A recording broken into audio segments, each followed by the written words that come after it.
we find lower lid flexes super attractive. And I don't mean like physically attractive. I mean, we want people who want to deeply listen to us. That's why when you look at really hot actors or models or Blue Steel, they're always,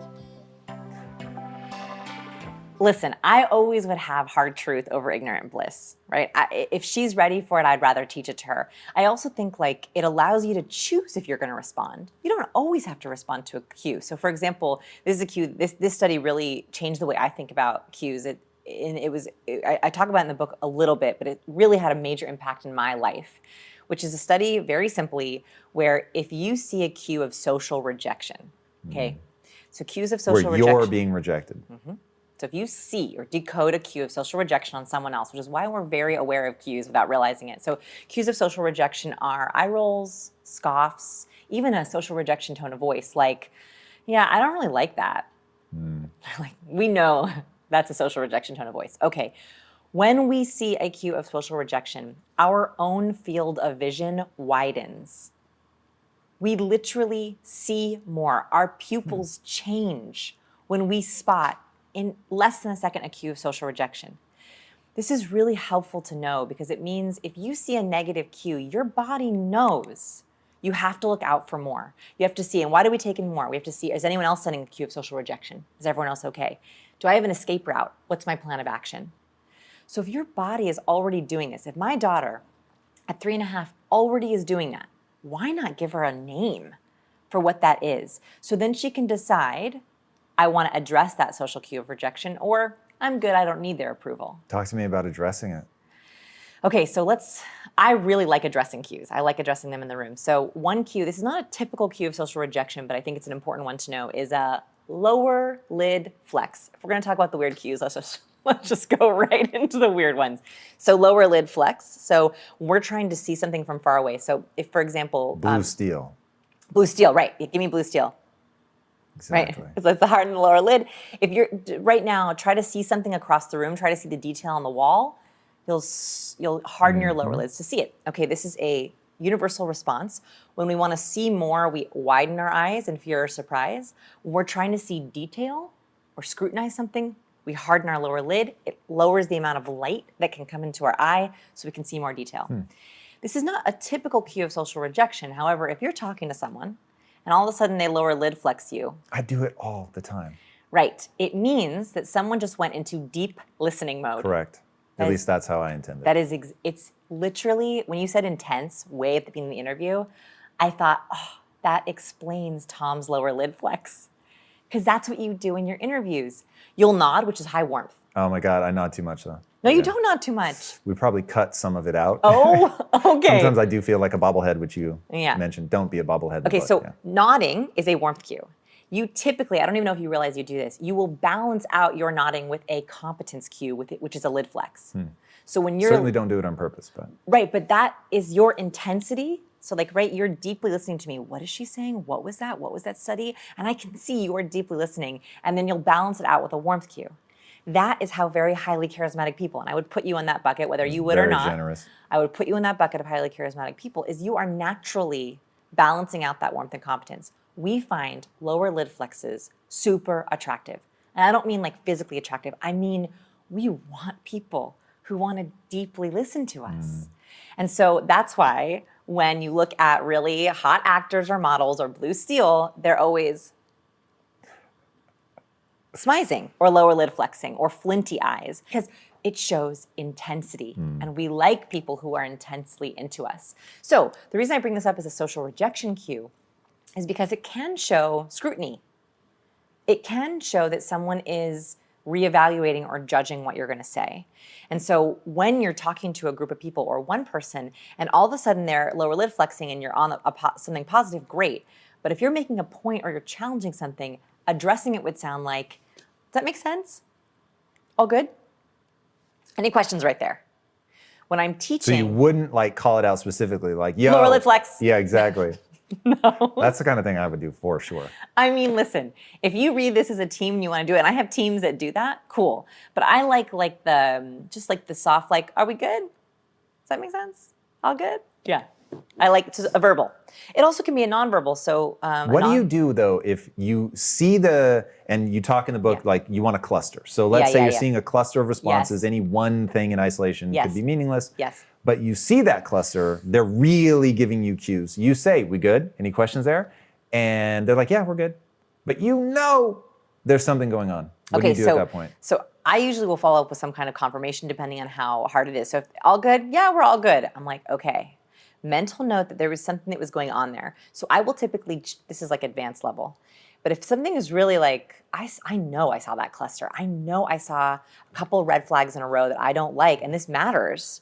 I will typically change the mode of communication. So if we were in person, I will ask an email, just confirming you were all good on ...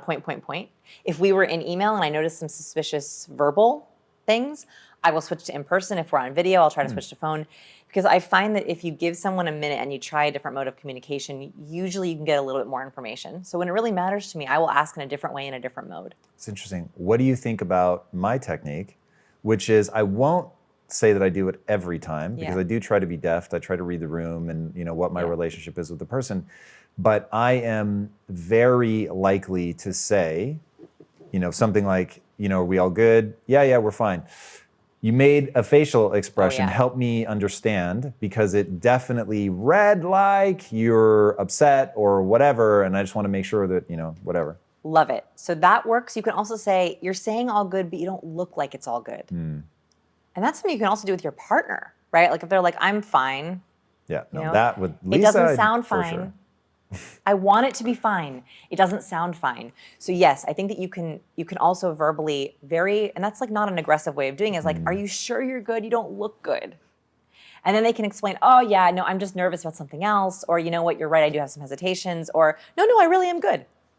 Right? Like I like that if you're brave enough to do it. That's the socially assertive way to do it. I like it. With your partner, do you have like a code word? So like Lisa and I, if I can see on her face that there's something wrong, and I use this very sparingly because I actually want Lisa to be able to take an exit ramp if she doesn't want to talk about it or whatever. But if I really need to know, I'll be like, you promise you're okay? Yeah. Now, in our marriage, if somebody says, do you promise? That whatever is about to come out of your mouth better be the truth, no matter like how brutal it is. Do you have anything like that? So yes, we have a physical one that we do where Tell me more. So like if I think he's like not good or not telling me something, I'll take his face in my hands like this and I'll be like, are you sure, babe? So like it's like it's like a touch, it's like a very intimate touch. And I'll like, are you sure? And so for me, he'll often like touch my shoulder, or touch my arm, or my lower back. Are you sure? That like anchor touch. Did you guys discuss that? Like, would he be surprised hearing you say this now? I think he would be a little bit, no, I think he would be like, oh yeah, we do that, but we haven't discussed it. Interesting. But like when it's like close the outside world around, are we good? That, or like, babe, are you sure? That's like a physical touch thing. He's also physical touch love language. Okay. So I think that that's where it came from, is we discussed that he was physical touch. It's interesting. Going back to warmth and high fives and stuff, you talk about in the book, even like on a Zoom call, saying like, hey, I'm sending you a high five, and that even things like that can cue people into feeling something. Yes, so this was a hypothesis I had right at the beginning of the pandemic. We're all going on video, and I missed the social tradition of a high five or a handshake, and I wondered, do we need to replace it? Do we even need to, and can we?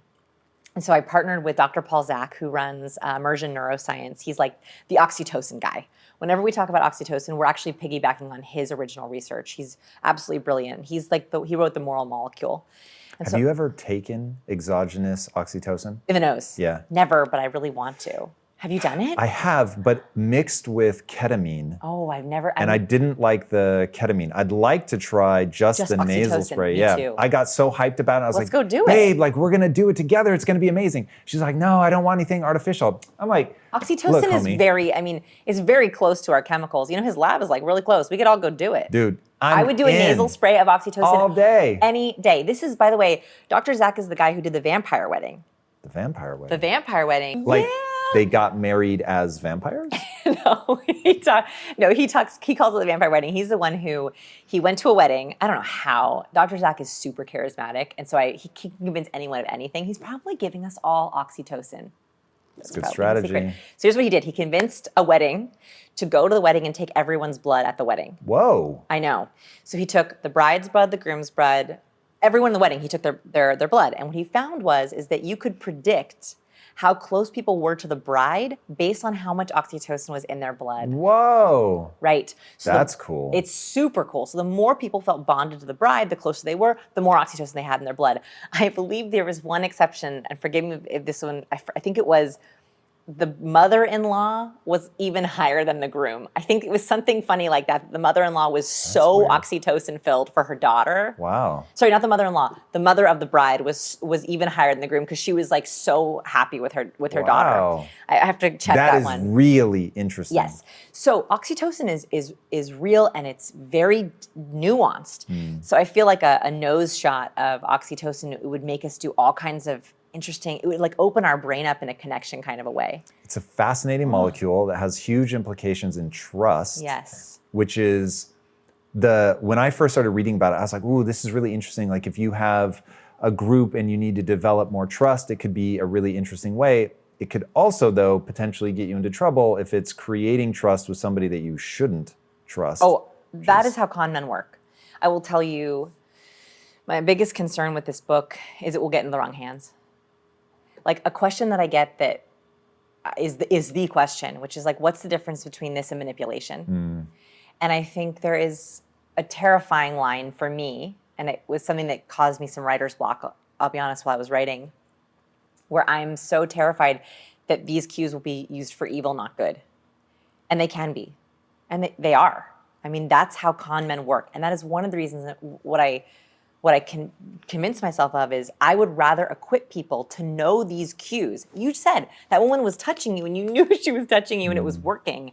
I would rather you be aware of the cues that are being sent to you to know I want this or I don't, because they are that powerful that if someone has bad intentions, they can still produce trust.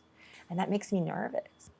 Yeah, I don't think you will ever be able to control stuff like this, but it would be a bit like, oh, I'm not going to teach mixed martial arts because the person might use it to beat somebody up. That's true. So it's like, I'd rather have the people that can use it to either, like you have done, overcome awkwardness and use it. I mean, even the book reads very much like a manual for somebody who wants to improve their life, take it to the next level. I think the subheadline on the back of the book, it says like, if you're tired of being overlooked, underestimated, or interrupted. Yeah, and underestimated, that was the one that really hit me, was giving people the tools.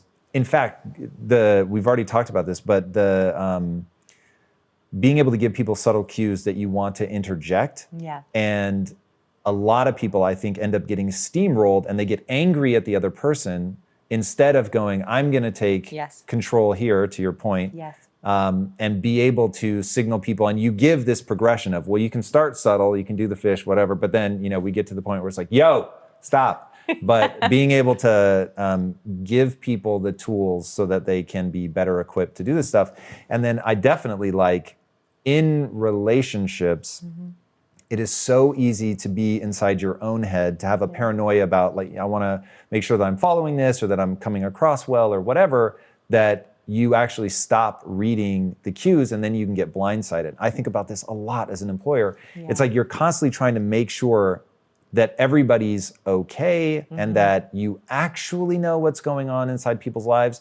And when somebody will end up hitting a breaking point that you didn't see coming, it's like, did I ignore something? And so, reading nonverbal cues, I think, is about as close to a superpower as you're going to get. And also vocal cues. We talked about nonverbal, we talked a little about verbal, but I also think that we hear tension. I think that's something that is an underestimated cue that we don't talk about enough. But our voice gives away a lot of our personality and our mental state. It's the other thing that, like, trust your gut on what you're hearing. So, talk about the gut. Yes. Okay. So I think that we know this instinctively, but if we're not listening for it, we ignore it. And that is, I've so been in that place that you just mentioned where you're like, did I miss something? Like, is someone burnt out and I didn't even see these cues coming? And so if you're listening to your gut and your intuition more and you know what you're hearing, I think you're like, I just heard that. How does the gut work in your mind? So I think that we have this amazing muscle, right? This amazing, whatever you want to call the brain, this amazing piece of anatomy that is constantly reading all these thousands of cues that are being sent to us. And it gives us a spidey sense. Like it gives us an intuitive hit of like something is off. And what we tend to think is we go into productivity mode. Do we meet the deadline? Did we get it done? Was she late? Was she on time? She's been slow to respond to that email, right? Like when I get that spidey sense, I used to go to task. Right? Like, is there something off in performance or behavior in task? I actually want you to go the other way. I want you to go to communication. I want you to be like, does she sound okay? And let's talk about what does it mean to sound okay? So what research has found is that we hold a lot of tension in our vocal cords, right? So when we don't take up a lot of space, like for example, if I were to do this interview with my shoulders rolled in and my chin down, you already hear a kind of tightness in my voice. And so when someone's on a video call or on a phone call and they're like, yeah, so I'm just going to give over my weekly updates, and you can hear that tension because it sounds different than when there's space. When you're listening for tension, I think that it can give away that fatigue that's coming, that smallness, that someone is literally playing small. So you're listening for, one, is smallness. So as I take up less space, I begin to create less volume. You're also listening for vocal fry. So vocal fry, I don't think we don't talk about it enough. Have you talked or addressed vocal fry on the show? No, only I never had a name for it until I read this book, and I realized that I actually have somebody here at Impact Theory that has vocal fry, and I was like, every time I hear it, I'm like, it seems like she's anxious. And when you described it, I was like, aha. Okay, so vocal fry is when, it sounds gross, but when our vocal cords rattle together because there isn't enough air that is coming through them.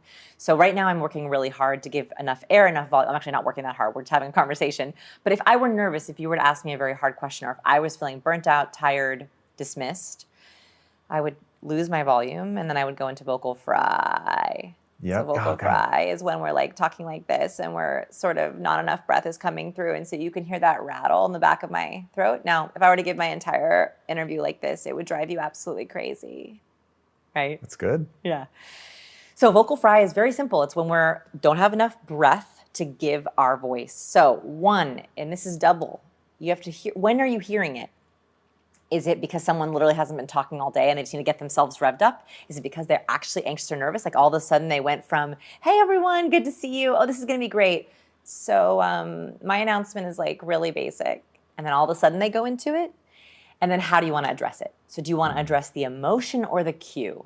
This is the challenge we have as cue readers. Are you gonna address the emotion or the cue? So do you wanna say afterwards, are we all good on that? I just want to make sure that you're feeling good, or follow up in an email. Hey, I just want to double check on you, Lindsay. Are you sure you're feeling good about that? So that's addressing what you think might be happening. Or do you want to address the cue? If you want to get rid of vocal fry, all you have to do is ask someone to speak up. That's fascinating. That's it. If you ask someone to speak up, they have to use more breath. They go, oh yeah, sure. And they force more air out of their breath and they immediately get out of vocal fry. I've been in presentations before where someone is giving away their power with vocal fry. They have amazing content, but they're literally giving the entire presentation like this. And so it's really hard to listen to. And it sounds like they just don't believe in what they're saying. And so I will say to them, hey, in the back, we can't quite hear you. Can you hear in the back? And they'll immediately speak up and get out of it. So that's also a gift you can give someone. If you hear someone who's giving away their power and they're doing it accidentally, gift them the breath. Why is it giving away your power? I think that people who doubt their ideas and they doubt themselves, that leaks in their cues, right? So they might have the best presentation or they may be the best I want to put my candidate. finger on that for a second because that feels like a core thing in the book, is to understand that you're leaking, whether you're leaking warmth or whether you're leaking competence or whether you're leaking insecurity, anxiety, yes. You are leaking these things. There is no mute button. I think professionals who are nervous, they hope they could just go mute or stoic. They're like, I don't know what I want to send, so I'm going to send nothing. There is no mute button. In fact, going mute in itself is a cue, and it is a danger zone cue, right? When Talk about poker, because that was such a great example.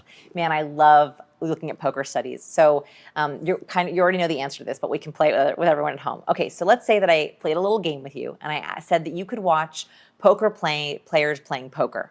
You have 3 choices of the kind of videos you could watch. A, the full body, head, hands, feet. B, just the head. So as they're playing, all you see is the facial expressions and head movement. Or C, just the hands. So just how they're playing and dealing the cards. What would you choose, A, B, or C? You already know the answer. Yeah, but I know what my real answer is, and I would have said the face, 100%. Okay, so the first answer actually people usually give is the full body because they're like, more information is better. The second most popular answer is the face. I want to see their facial expressions and their tells and their head movement. The actual answer, the people who were the most accurate at predicting how good someone's hand was just looking at the hands. And that is because we try to control our leaks. So if someone has a bad hand, they're trying to control their face and go really stoic. They're trying to not move a lot. And we actually notice that. We notice if they're going stoic or going mute. We notice if they have all of a sudden kind of jerky, weird movement. But our hands are really hard to control. So people with really good hands have fluidity of movement. They have really sure playing. Their hands are really smooth. And what's amazing is we know this instinctively. When we just look at someone's hands and we take away the other cues, we can spot the good hand by looking at the smoothness of a player's hand.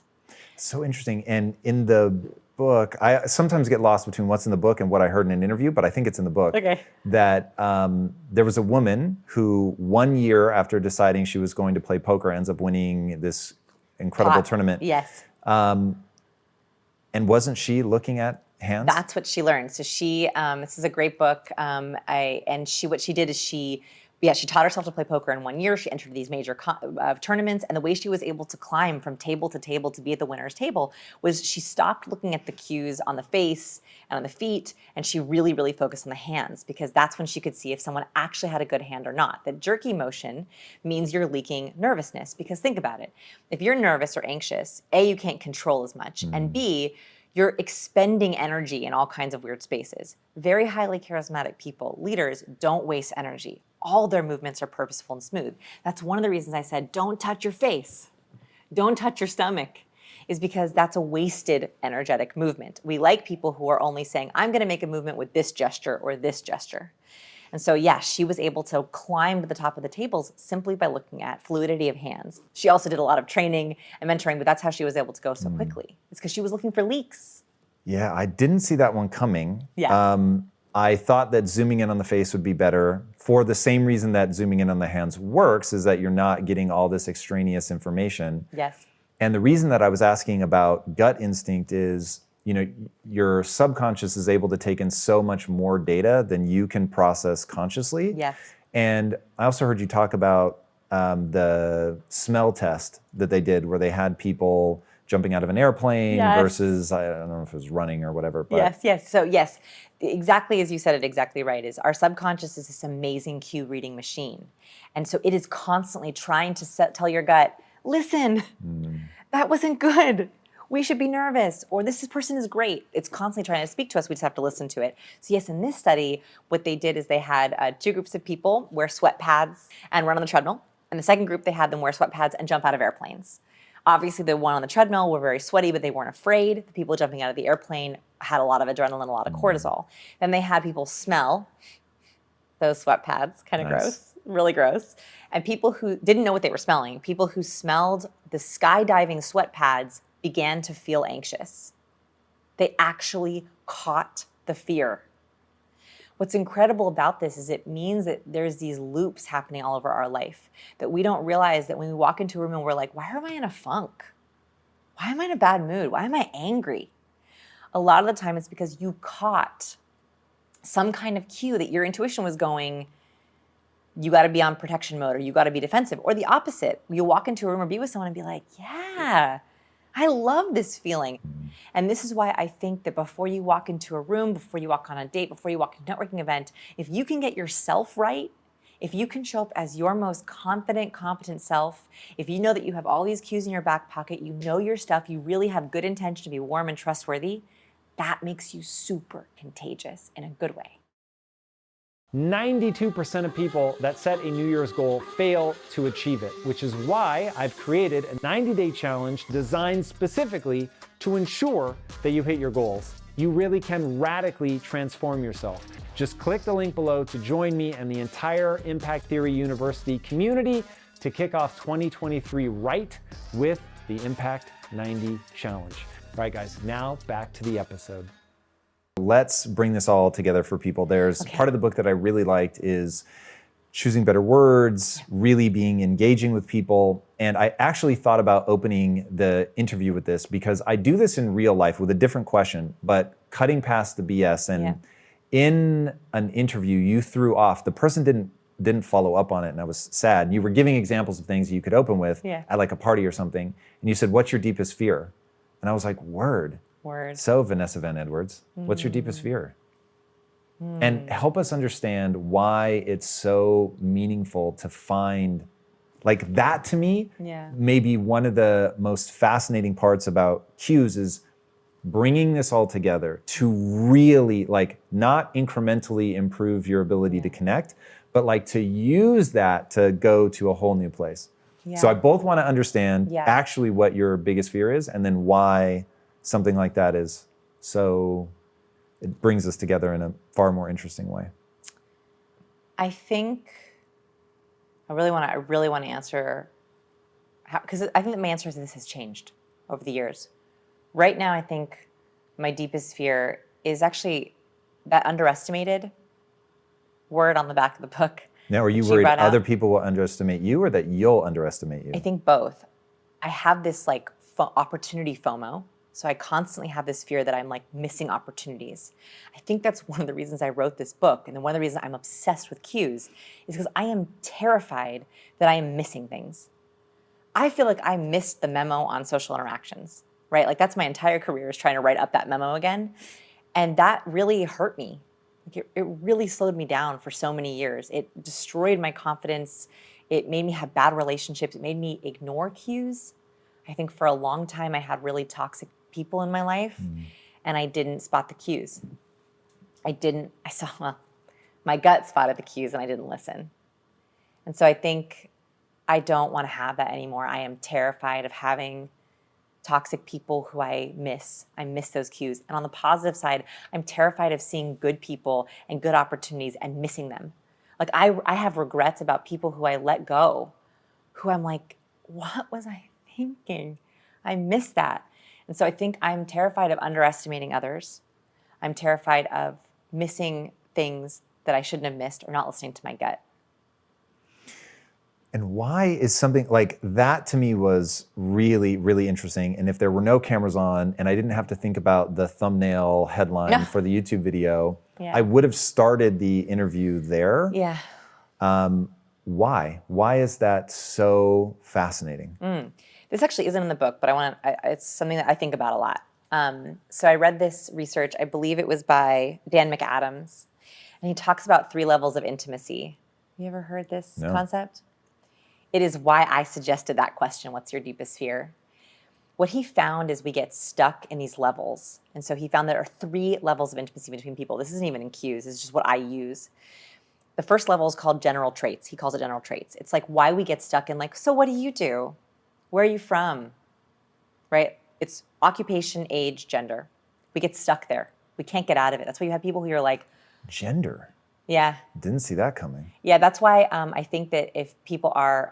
that's why a lot of now we're saying like he, she, or like we're saying our pronouns. That actually helps us get past level 1 in a weird way. It's like actually answering that. I call it the hierarchy of facts. Our brain actually has to learn the basics before it can go deep. And so those are some of the basics. The second level is what he calls personal concerns. Personal concerns, this is the level I like to live at. This is like motivations, values. This is like what gets you up in the morning, what drives you, what excites you. It's why the questions I often suggest are working on anything exciting recently? Or what's your hobby these days? It's why I asked you about the marketplace, right? Like it's values, it's motivations, what drives you. The last level, the level that we don't even get to with some people who are closest in our life, is called self-narrative. And self-narrative is the story that you tell yourself about yourself. And so that, if you know someone's story about themselves, the story they're telling themselves about themselves, that's what helps you predict behavior and understand them deeply. And so I think that when you ask someone, what's your deepest fear, and they're willing to try to answer it for you, they are giving you a clue into level 1, 2, and 3. Right? So like, I don't even know in the hours that we've spent together on camera and off camera, if I've ever shared anything like that with you, that I've allowed toxic people into my life and that, almost destroyed me and that held me back for a really long time. And I didn't stand up for myself. I don't think that's ever come out, but that question unlocked it. And that is part of my self-narrative. And that's the story I tell myself when I'm driving to this interview, when I leave today, when I'm thinking about an Instagram story. It's like it all goes back to that story. So like that's my goal in a lot of my interactions is, okay, yeah, let's blow through level 1. I don't care what you do. Let's go to level 2 at least. What do you value? What motivates you? And if I can, like what drives you? What's the story you tell yourself?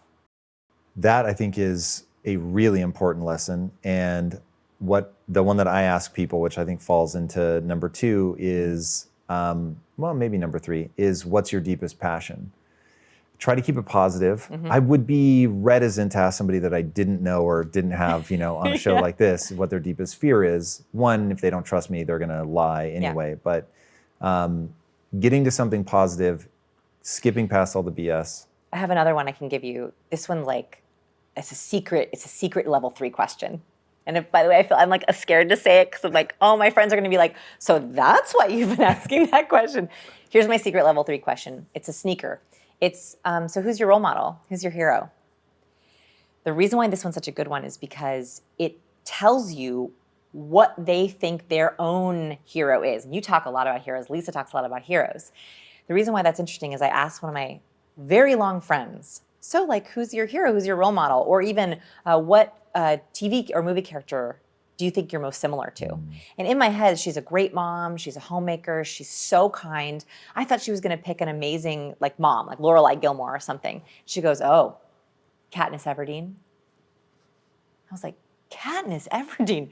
Do you feel like you're in the Hunger Games? And she's like, oh yeah, I'm surviving every day. Whoa. And I was like, I don't know you. And this is someone who I've been friends with for years. And we had this whole discussion about how she feels like she's fighting for time and fighting for love and fighting for her day. And she's like head above water. Damn. And I had no idea. My wife will just set her hand on me. For me, my hand has to be moving to show attention. Oh. Which is partly why I think I do the pat on the back thing, but then I've seen that made fun of, so. Well, the thing is so patting from a nonverbal perspective, it's an interesting nonverbal move. So I don't know if yeah. I'm a little tense now. I know. Yeah, well, I should tell you. You should know. Yes, please. So patting, if it's done from above, it's often a dominance gesture. Okay. So think about a dog, right? What do? We pat a dog's head. Think about a child. We say, good job, good boy. So if it's done equally, like, oh, wow, it's good to see you, it's not so bad. But just be careful you're not like the... No, that I don't do. Right. So, and you'll notice that it's actually quite a demeaning gesture. There's certain politicians you might have seen out there that will... just a few. And they will pat. They will pat on the upper shoulders or on the upper back. It's a way of saying good boy or good girl. Interesting. It's a very subtle nonverbal cue. But usually the equal pat, which I think... I don't know, what do you think about patty cake? No, that's not man enough. Yeah, I don't. Your facial expression doesn't look so good about it. I've never had the instinct to do that, but like the one-handed, like I would say 90% of my hugs incorporate a pat. Yeah. So maybe that's the bro hug. Yeah. The brug. The brug. Well said. Let's just. Go right I like to it. naming everything. I name car turns. I name hugs. All I right, like so creating let's words. get into that because it's actually pretty fascinating. So what I love is that, so my core belief about human existence is that you can learn virtually anything. Yeah. You've come a long way from being the awkward person. Do you think people can learn anything? I think people can learn anything. I think, however, you have a spectrum of how much you can improve. So like, let's say, for example, sports are the easiest way to think about this. So let's say, for example, you are a very lightweight, compact male under 5 foot. You would make a great jockey, right? Like you'd be great at riding horses if you're small and compact. Could you learn to be a basketball player? 100%. But your ability or your percent improvement is only going to be able to improve so much, and you're going to have to work much harder for that compared to, say, a 6'7" man who's going to have to work a little bit less hard to be able to dunk shots because he just is closer to the net. I think if you think about it that way, it's how much work do you have to do to get there? So do you think that part of why you've been able to get as good as you have with breaking this stuff down because you had to learn it? Or do you think there's some another innate skill that you have that's allowed for that? I think it's because, and maybe other recovering awkward people out there will feel this way, if you are a recovering awkward person, and I don't mean introvert, because introverts do not have to be awkward, although I am introverted, we are very good at observing. And what happens is we see interactions in very black or white ways. If you are naturally charismatic or naturally good with people, you can walk into a room and you don't even have to think about a conversation starter. Whereas if you're awkward, a room looks like either a battlefield or a playground, depending on your mentality. And so if you see a room like a battleground or a playground, you're instantly looking for who's on your team, you're looking for patterns, you're looking for verbal weapons, you're looking for different kinds of things in someone who will just walk into a room and naturally have it.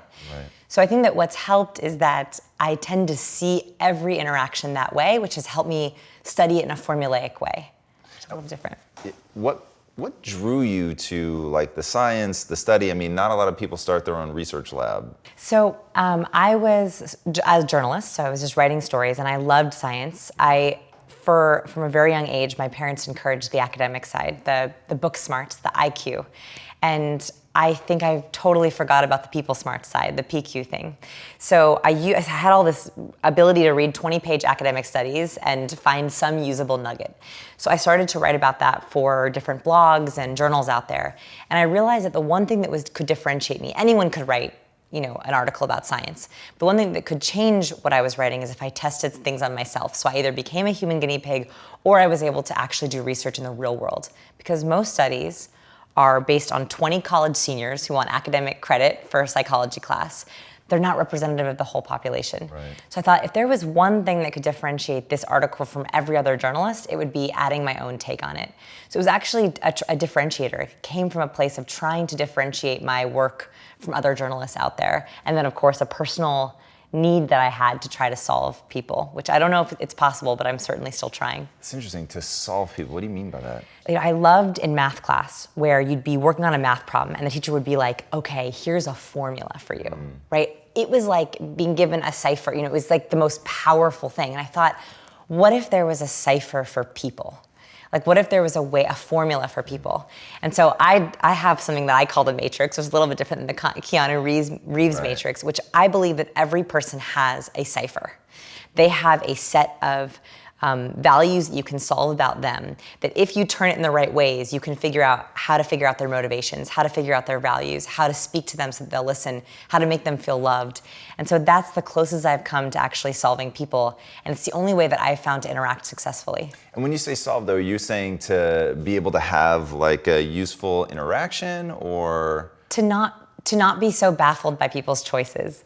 Okay, So I don't that's interesting. I don't know if this is a pain point for you, but I was constantly feeling like I didn't understand where people were coming from, or they would be making choices and I didn't understand why, especially with friendships. And so I found that if I can figure out how they're coded, how they're wired, no longer do their decisions and their actions become baffling. Right.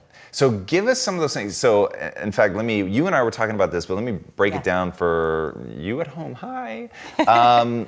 So the way that I normally prepare for an interview is very different than the way that I will go through a book for a book review. And started the book on an international flight, so I had plenty of time, and started it just to read it as part of my interview prep for this interview. And then, man, like really fast, I was like, whoa, that was a cool insight. And then that was another one. And then rapidly it just turned into a book review, and I just like went in like all the different points and how they add up and just like all the things I wanted in my own life, and started, because and this is what I'd really like you to talk about now, you start breaking down like what motivates people, what's their love language, what's their primary value, that kind of stuff. Yeah. And so I started going, oh my God, like what's mine? Like, first of all, I didn't even know mine. Yes. And I found it very weird because I consider myself super self-aware.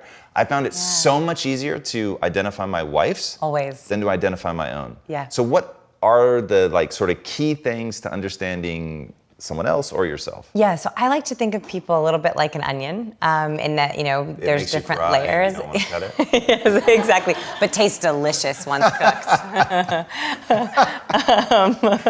Okay, so the outside layer I think is the easiest one to solve. That's one we start with. So this is the big 5 personality traits, and there's a lot of personality research out there. The only personality science that's actually backed, used by academic institutions, is called Ocean, or the big 5. Right. So this is someone's openness, so how adventurous they are, someone's conscientiousness, how organized they are, someone's extroversion, that's the one that we all know, how they like being around people, agreeableness, so how they work on teams, if they default to yes or default to no. We can talk about that one if you want. And then neuroticism, which is the one that no one wants to talk about. Yeah. The neuroticism is my favorite. It's how someone approaches worry. So that's sort of the first those are the easiest to solve. And actually research has found that I could look in your wallet, for example, or I could open your bedside table and probably solve a lot of your personality traits. Oh, wow. I wish I could do I had that. my wallet. You don't have it. Not on me. What would you be looking for? Because I would give it to you in a heartbeat. That would be so fun. So we are doing a study right now, actually, at the Science People, where I want people to take pictures of a couple different assets in their life. One, their car trunk. And by the way, if anyone watching wants to send me pictures of these things, I'm happy to analyze them. So their car trunk. Do you want me to tell you what mine looks like? Yeah. It's empty only because my wife's pressure is unending. Otherwise, it would be a filthy mess. So that tells me that you are a little higher in agreeableness because you want to make your wife happy. You were so right. I am like extremely high in agreeableness. Yes. Absolutely. And that's, so the fact that was your and first I didn't reason. even mean to let that slip out, by the way. Yes. I'm just trying to be honest about the fact that it's clean out, now but this interview only is because of getting my good. wife. Yes. Okay. So that because that's your motivation, right? That was your Right. motivation there. So your trunk, your medicine cabinet, and you can hide your prescriptions. I just want to see how it's organized and how it's laid out. What's in there? I don't really have a medicine cabinet, but it's like stuffed in a drawer. Stuffed in a Randomly. drawer. Then maybe medium in conscientiousness. So conscientiousness is how organized or how much you like routine. Okay. So it's like people who are really high in conscientiousness. This is me. I find making a to-do list like a sport. You know, like if I was an Olympic athlete, like I could make to-do lists. I could be a champion in this. Wow. I will put things on my to-do list just for the pleasure of checking them off. Nice. Someone's high in Yeah, conscientiousness. we got someone over there. I got you. We are the same. Yeah. Like alphabetizing gives me an adrenaline rush. Wow. You know what I mean? Some people jump out of airplanes, you alpha. Alphabetizing like a bunch of books by color and by author name. Wow. My goodness. So anyway, so that's high in conscientious. Low in conscientiousness means you're much more easygoing, you're much more spontaneous. You feel that the creative process is going with the flow, and actually routine sort of boxes you in. So if your medicine drawer or medicine cabinet is like a little bit more haphazard, you don't really have a system to it, I would guess you're either medium, low in conscientiousness. Well, what's interesting is, so I'm very low. I'm about as low as you can get on the Yes. conscientiousness scale. It is Okay. only because my wife is muddling your ability to read because That's right. she forces me to hide Yeah. it in a drawer. Yeah. Otherwise, it would just be left Everywhere, outside. Yeah. everywhere. Yeah. Okay. So low in conscientiousness, Very. and then Which we're I hate that name, by the way, because that one made me feel Conscientiousness? weird about being low. Because I feel like I'm a conscientious person. I think Yeah. about other people and what their needs are. Yeah, so it's funny you mentioned language. So language is a serious issue. So for example, the book has now gotten picked up in 10 other languages. And it's a problem. Thank you. But we're trying to figure out words. And for example, in Western cultures, there is an ideal personality type. And you will notice that every romantic comedy, the woman is the ideal personality type for women, and the man is usually the ideal personality type for man. So in Western cultures, for women, it is high in conscientiousness. So that's sort of her funny quirk. She's really organized and doesn't like to be spontaneous. Yeah, yeah. A high in agreeableness. So yeah, whatever you want, sweetie. Either medium or high in neuroticism. So kind of a worrier, but it's cute and endearing.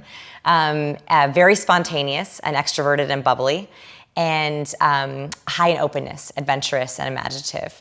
That's like the perfect diode. So the problem is when you talk about neuroticism should not be a negative word, but it is considered negative because then you're called A-type or controlling. Right. And so it's funny, language is actually a huge issue. So conscientiousness does not mean that you don't care about people. Right. It just means that routine is not your love. Like some people. So anyway, at the lab, we're trying to figure out if we can guess people's personality types or solve their matrix based on their different assets in their house. Doing good so far. Yeah. So we're gonna ask people for that, and then the funny one is what's on your walls. So we've got the Michael Jordan flu game, Okay. which is probably my most meaningful piece of art. Okay. It's all art, so I guess we'll start with that. Okay. And then mostly movies. So Matrix has like 3 or 4 appearances in the house. And then that's pretty much it. So what they say is, this is a research according to Sam Gosling. He wrote a great book called Snoop, which is, if you're a snooper, this is the book for you. So Sam Gosling found that high neurotics use more motivational quotes.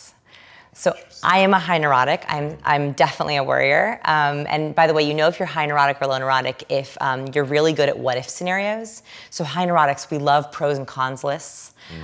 We can think through every worst case scenario ever. Whereas low neurotics, they say things like, it'll all be fine.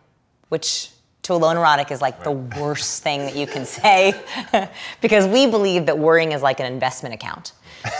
Do you know what I mean? So like the more that I worry, the less likelihood it will happen. That is interesting. So high neurotics love motivational quotes because it's like an external regulator for their internal world. Wow. So I have a lot of motivational quotes in my office space. You didn't have any, which makes me think that you're not very high neurotic. I'm super low neurotic. Okay. But I'm insanely chemically impacted by motivational stuff. So like I keep a list of quotes that I find motivational or empowering. I follow a bunch of Instagram accounts that are all motivational. Your list of quotes, is it in a book? Is it covered or is it for display? It's in Evernote.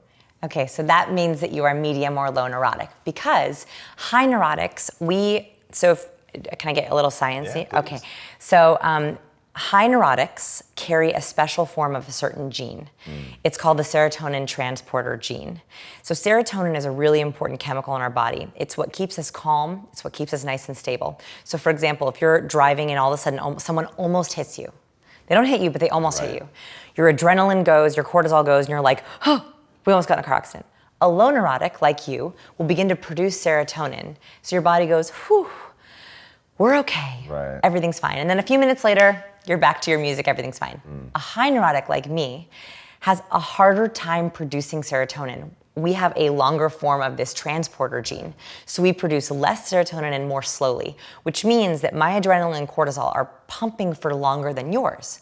So if I'm in the car with you and I'm like, gosh, that driver, and you're like, oh, well, he didn't hit us, we're good now. I'm still in adrenaline and cortisol, but you're calm. So what happens is that we as high neurotics are not as good at self-soothing. So we tend to have reminders, external reminders, to tell us to calm down. Whereas you as a low neurotic, you don't need to see it. You can look at it when you feel like it, when you're curious. You pop up on Instagram or Twitter when you feel like it. Whereas I want to have them everywhere to remind me I'm okay. Wow, that is really interesting. One of the things that I found so awesome about your book was, one, it was teaching me about myself, but two, it was teaching me about Lisa. So, and in the relationship, the ones where you were like, okay, this is probably where you want to be in agreement, where you're both like the same, Yes. and then these are ones where you want to balance, and you had talked about neuroticism and wanting to balance each other out. Yeah. And we balance each other out. So I'm really low neurotic, and she's very high neurotic, not in the Woody Allen way, but like the way you're talking about it, right? Where she's just like, I get it. I know what you're saying. she'll like go through like the 1,000 ways that this could go wrong, and just be like, have a much harder time like self-soothing. And when you said self-soothing, that's what's really interesting. So why it's important to balance. You don't have to, but there's actually studies that show that certain personality traits are better when they're matching versus opposite. So high neurotics get a bad rap, right? Everyone's like, oh, they're the worrier. They're the one who's always like, overthinking things. But you actually need to have both. And the reason for this is because you're low neurotic, you, Tom, are wonderful in a crisis. So if there's something bad happening or you need to get things done, you're the one with the level head, it's all gonna be okay, you can stay steady the course. High neurotics prevent crises from happening in the first place. Right. What's funny is, so high neurotics need external reminders to keep them calm. So we like to see our to-do lists or our pros and cons lists. We like to have our rock nearby us at our side, whereas low neurotics like to have external reminders of things they need to take care of. Yes. Right, because they don't have the internal alarm clock that's constantly screaming at them. I joke that the piles scream at me, from the floor, because I want to get them, whereas you might not see them. I literally don't see them. I know. I keep my regular day-to-day stuff in my travel case, because I know if I don't and I travel, it'll never make it. I just won't remember it. Yeah. So that's a workaround for you, and I think this is what we're talking about here, is knowing how you are wired instead of fighting it. That's interesting, because I'm a big believer in fight anything that doesn't work for you. But you talk. What if we talk about book. optimize? Okay. So I think what I see a lot, and this is with personal development, and I'm a self-help addict, right? Like I love every personal development book. I love like self-help and transformation. The problem is that if we feel like we can change everything, we also might not optimize for how we are naturally wired. That's interesting. So the way that I like to think about it is every step in the book, I teach a scientific principle, I tell a story, teach a scientific principle, then I give you 3 steps. Almost always step number 1 is you, right? Is figure out how you're wired before you work on someone else. It's like in a flight, they always tell you, put your oxygen mask on before you fix someone else. It's the same thing, like figure out your own wiring first. So you figured out that you will not remember. So by packing in that day pack, you've now taken out that worry, fixed that problem, and now you don't have to worry about it. As opposed to trying to take 15 different classes on how to be more of a warrior. Right. Fair enough. Do you know what I mean? Fair enough. So I think that figuring out how your spouse is wired and not trying to change them, but rather trying to set up systems in your home or systems for your business partner or things for your friends to know how they're wired. Another example is my good friend, Anna Lauren, if she's watching. So she is a warrior also. But if I give her too many choices, she'll get choice paralysis. So instead of trying to teach her how to make choices for herself and, go through a whole, what's paradox of choice, lesson plan for her. I know that if I want to go out to dinner with her, I'm better off giving her one time and only 2 restaurant choices, right? And I know that she likes to see the menu because she's high conscientious. So if I want to go to dinner, usually I will, as an act of service, say, hey, AL, you want to go out for dinner on Monday at 7? I think we could do Thai, here's the menu, link. Or we could do sushi, here's the menu, link. And she will get back to me really fast. If not, what happens is every day she goes, oh yeah, but I'm not sure about this, but what about this restaurant? And we end up rushing on the plans last minute. Is this a two-way street with your friends? Like they know, obviously they know you, they know what you do, so they know they're in the matrix somewhere. They know they're in the matrix, yeah. But do you walk them through, here's how you rate on Ocean, and do you show them that stuff? Yeah, so my closest friends, first of all, my closest friends know, to be my friend, you know that every time you hang out with me, it might be an experiment. So you have a quote that I love. I would rather live in hard truth than ignorant bliss. Yeah. And you're really into radical honesty. I am. How does that play out in your marriage? How does that play out in your friendships? Yeah. So in my marriage, I got very lucky. I married the most honest man I ever met. Wow. So he is very direct already. So he actually has helped me in that just very directness.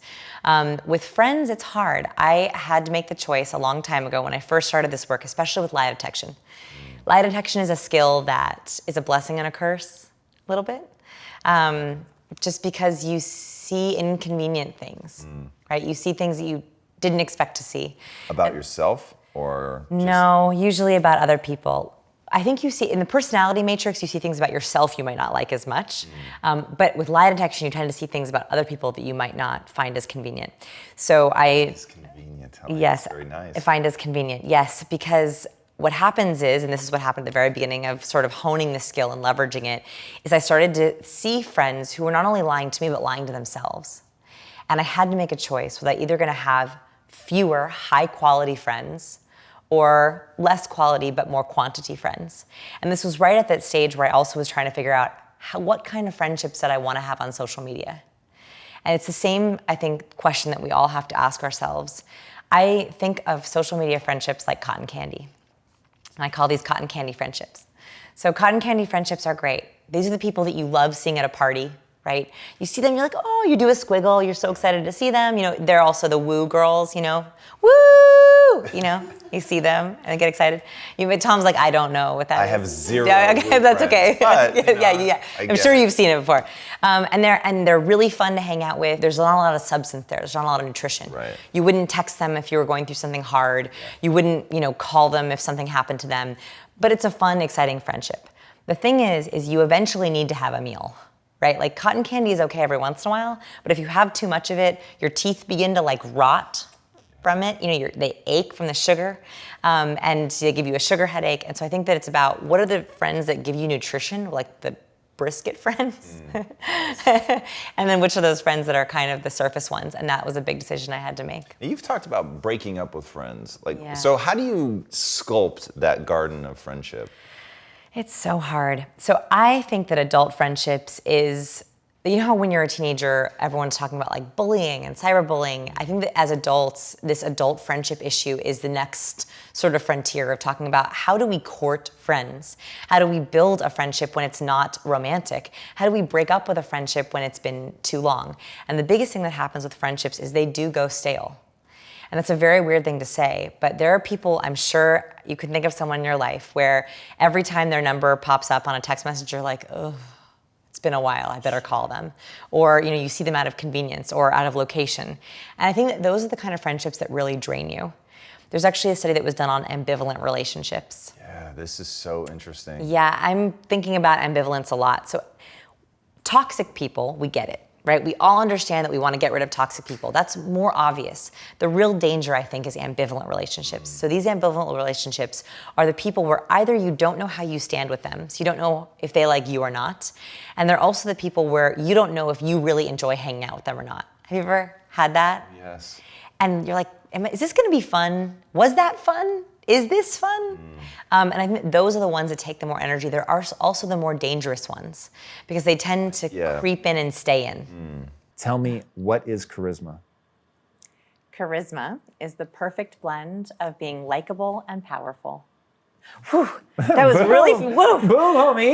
We rocked that in like very few 6 words or something. All right, so likable and powerful. So now break those 2 elements down for me. So likability. Okay, so I think that there's a mistake that happens with very smart people. This is the one that we see the most often, is really smart, intelligent people. They want to hit you with their smarts. They want to be impressive. And so they come into interaction or on a video call and they're like, I want to blow you away. So they mention accolades and numbers and fancy facts and rehearsed answers. And people will see them as impressive, capable, powerful, but cold, intimidating, hard to talk to. And this is what the research found. Competence without warmth leaves people feeling suspicious. Suspicious? Why suspicious? Suspicious. This is from Dr. Susan Fiske. That is a direct quote. I memorized it because it took my breath away when I read it. Because I realized for so long, as you know, I'm a recovering awkward person, I would try to, impress people and make sure that they liked me. And so I would try to blow them away with smarts.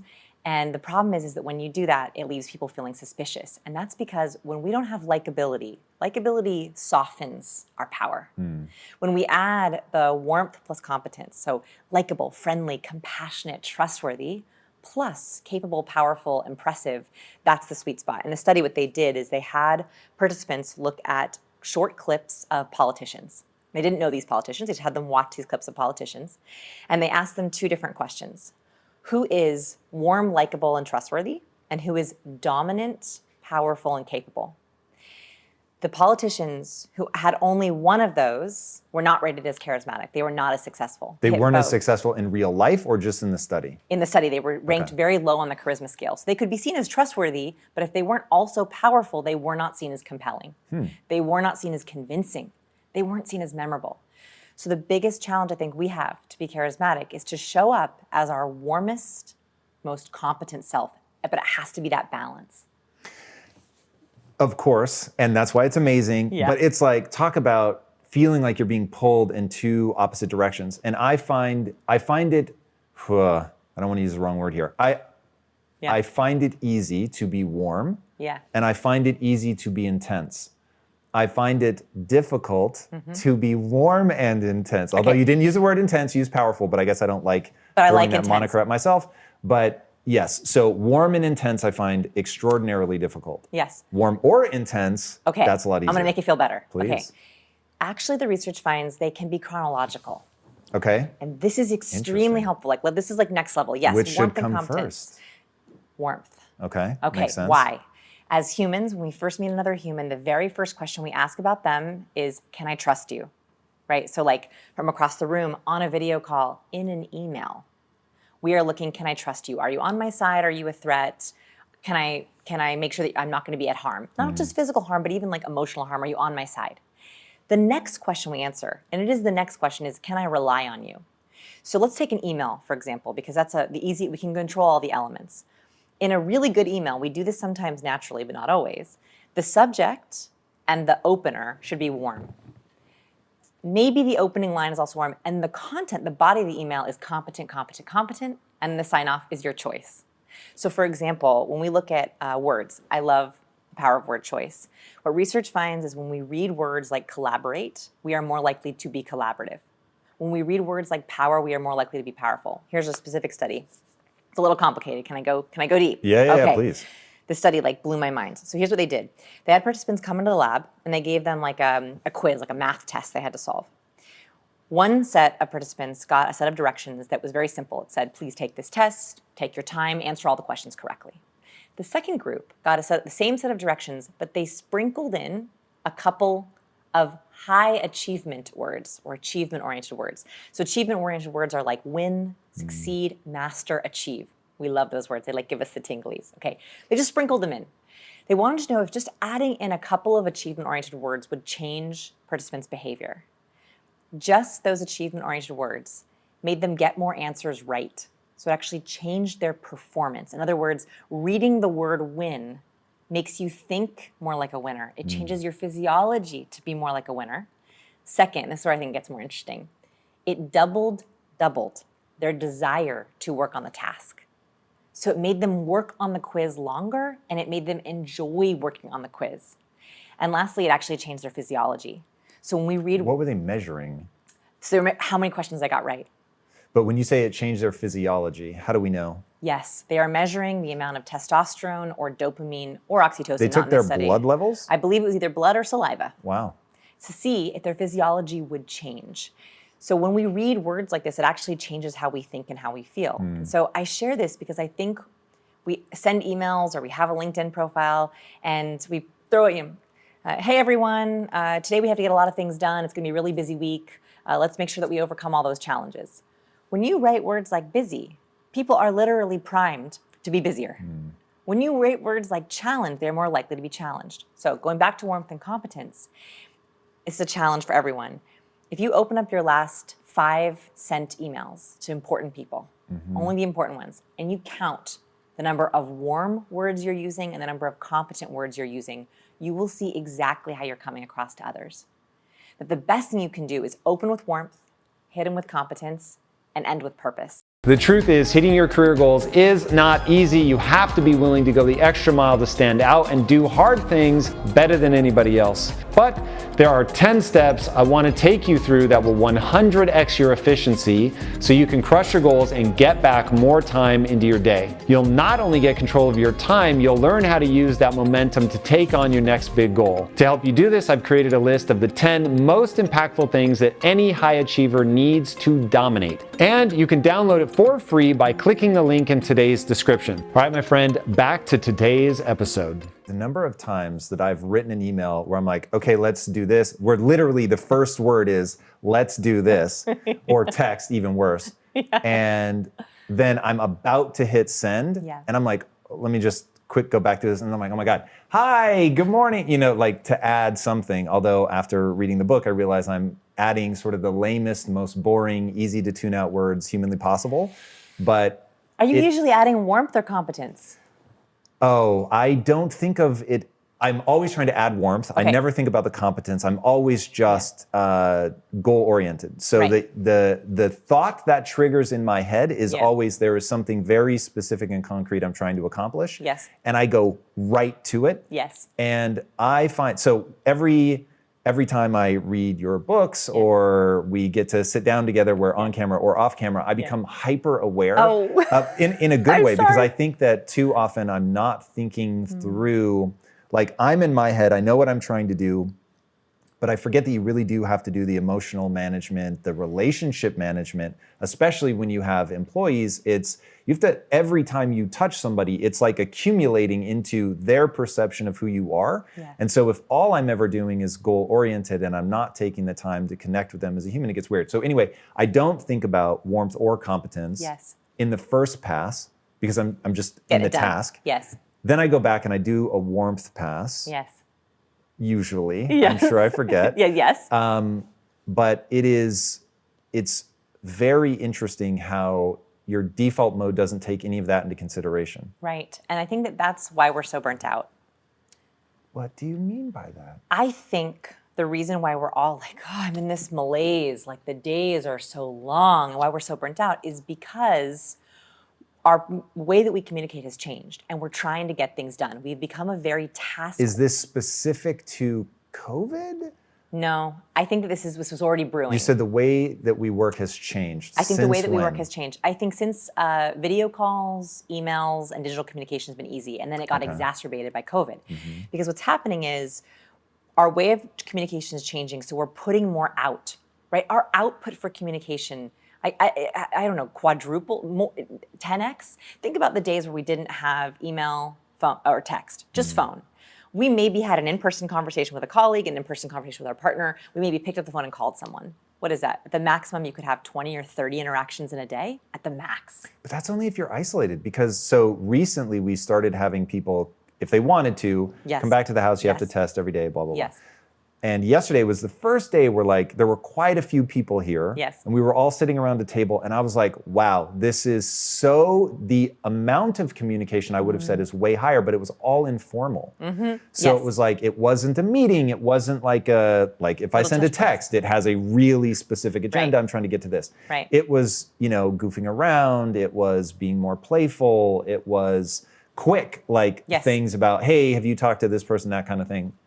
And I was like, whoa. Because I've said to people, hey, you know, I'm a little worried about working from home because I love it as a sort of, I will say I'm introverted. I'm an ambivert to your point, and you could talk about, you go into that in the book, but I'm also almost isolationist when I'm in introvert mode.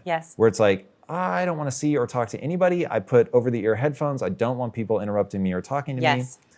But I began to like, I'm a little worried on the creative side. That's where I've always focused. On the creative side, that we're losing energy. And it's hard to get people excited about something when it's like, you know, this asynchronous communication.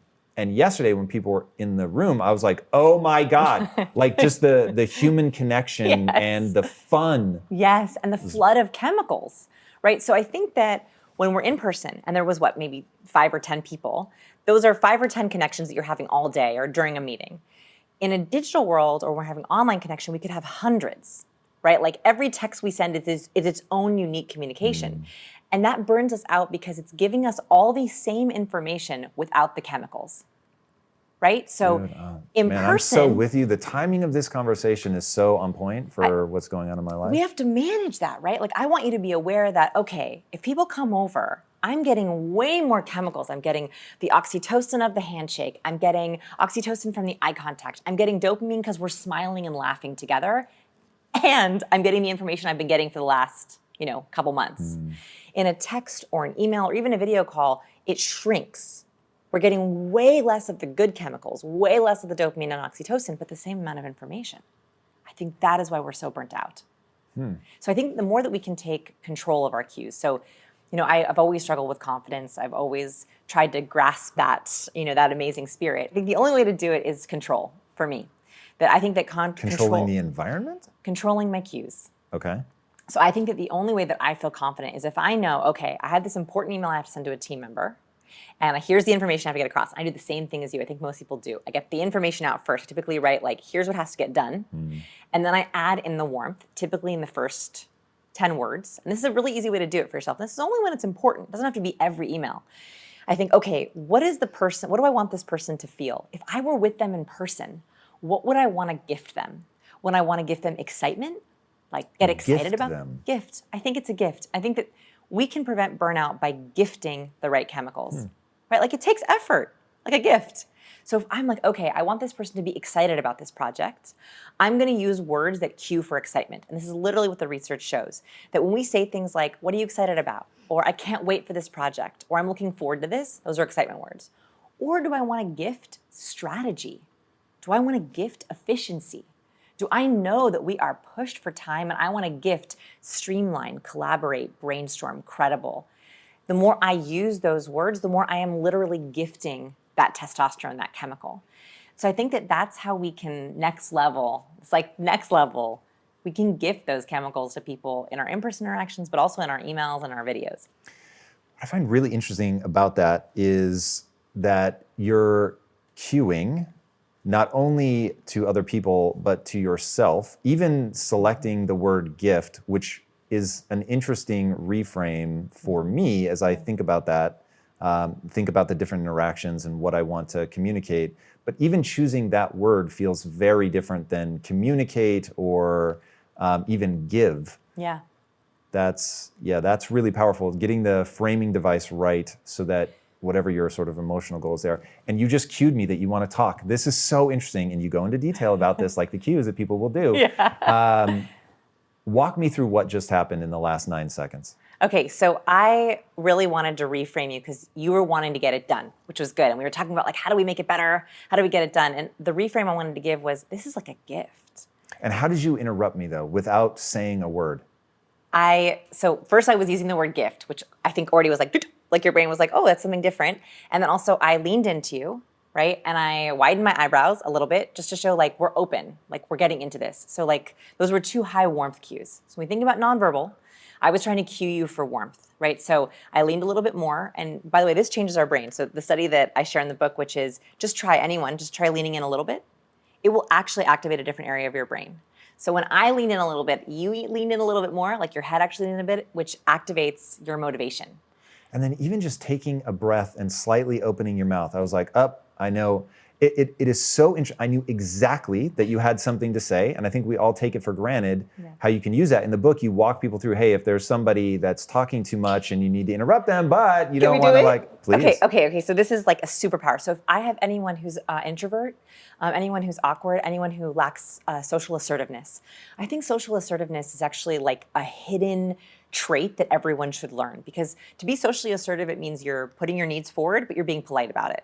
Right? So you're not people pleasing, you're not bending over. Okay, so this is if you have an interrupter. So you have someone who constantly interrupts you. You have a couple techniques. First is the open mouth, which I just did to you. So the open mouth, I call it the fish. So if you want to say something, you...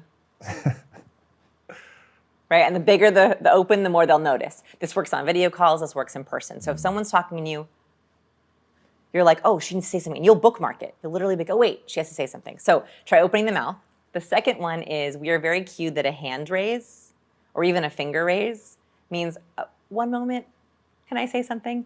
And so if you have someone who's talking or who interrupted you, you can literally a little bookmark or a little it's like a pupil, right? Like you're raising your hand. And the next level is you actually reach out and touch them. And that's like my least favorite, but if you really have someone. Why least favorite? Because in this world, if we're 6 feet apart, right, it's really hard to cross that space boundary. And also some people aren't comfortable with touch. So I reserve that one if you're only like, I really need to get their attention. Touch is like the nuclear weapon, or maybe plutonium is the right word. It's the plutonium of communication. It can be used to create nuclear power or an atomic bomb. I don't think we talked about this in the last time that we were together, but I went out on a business evening with a woman who touched so much that I was almost laughing to myself. And that's so awkward. No, I know. And it actually wasn't awkward. And what made it so interesting was how hyper aware of it I was and that it still worked. And I was like, how is this possible? Like, it was working. Yeah, like forearm, hand, oh my God, laughing, shoulder. I was like, what is happening right now? I felt like I was at a magic show. So this is a thing that magicians do. They acclimate you to being touched. So when they pick your pocket, you've just been so used to them touching you, you don't even notice. Wait, can I ask you, where did she touch you? Arm, shoulder. Okay, so yes, and this is for if you want to be a toucher, if you want to like use this plutonium, I like that word. Keep in mind that the further up the arm you go, the more intimate the touch. So like if you want to start with a touch, like a hand touch is the least intimate, the most safe, right? So if someone's like talking like this, you could reach out and touch their hand. That's the most safe. I'm so like germphobic now. If you touch my arm, I'm fine. If you touch my hand, it's like, yo, maybe those are fighting words. I wonder if that's changed it. Like now because our hands carry germs. I would certainly be weird about it. Okay, so further up the arm and back is usually okay, like, but the lower we go, the more intimate the touch becomes. So I was just curious if it was all here. It was, and it broke down like every barrier that I had. It was so interesting because I am so weird about that. I would never reach out and touch somebody that I did not know extraordinarily well.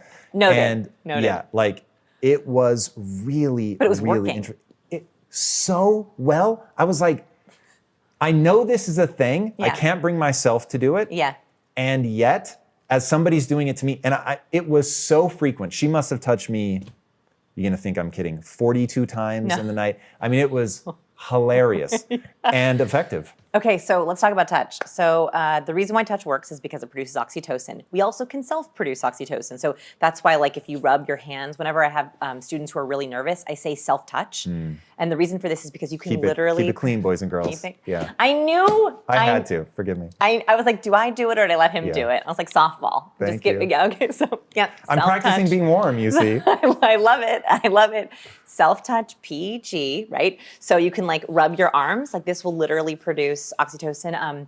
Justin Bieber does havening. Have you heard of havening? Because of you, yes. Okay, so havening is when we like try to stimulate our senses. You'll notice he'll often like rub his head. I'm not going to do it because my hair looks cute today, right? So I'm not going to do it today. But we rub our head, or you can rub your arms to literally trigger that oxytocin. I saw you were talking about Justin Bieber, and you did a self hug. I did. And you started doing it on camera, and you actually got lost. I'm not going to do it right now because I'm worried it's going to lose me. So interesting. I'm going to do it. Okay, I'm doing it too. Just do it. This feels better. Do it and for then some take a reason. deep breath. Yeah, that. It does Do you feel feel nice. the tingles? I don't know if I'm getting it from the touch, or I really, when I close my eyes got and breathe tingles deeply, here. I actually did get full body tingles. chills. Yeah. But like what? Yeah. What? That just happened? Like, don't you feel like we're good? I don't know if it was the hug or the deep breath. Closing my eyes and deep breathing. That alters my neurochemistry so fast. Yeah. And so getting into self-soothing for me anyway is I touch my face. Yep. So the little tickles that gives me, it just feels awesome. Yes. But meditative breathing with my eyes closed. And I remember being so excited to gift Lisa the power of meditation and being Yeah. like, oh my God, sit Yeah. comfortably, close your eyes, over-the-ear headphones, sound of nature, and just breathe from your diaphragm. And the first breath I ever took like that was life-changing because it changed my neurochemistry so rapidly. Yes. And Lisa was like, this is bullshit. Like, I don't feel anything. And I was like, what?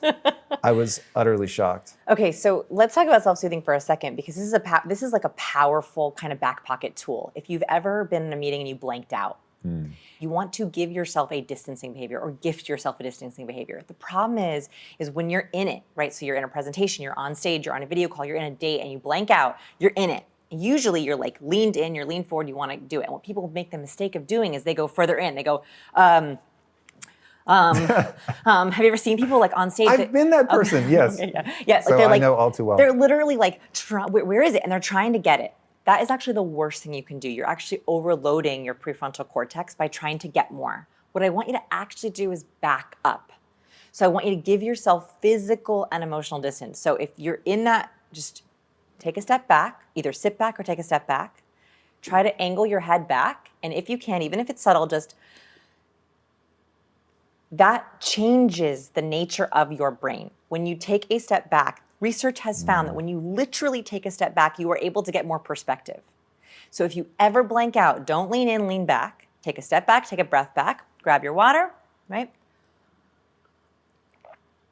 Right, I'm back with you. Here's what I was saying.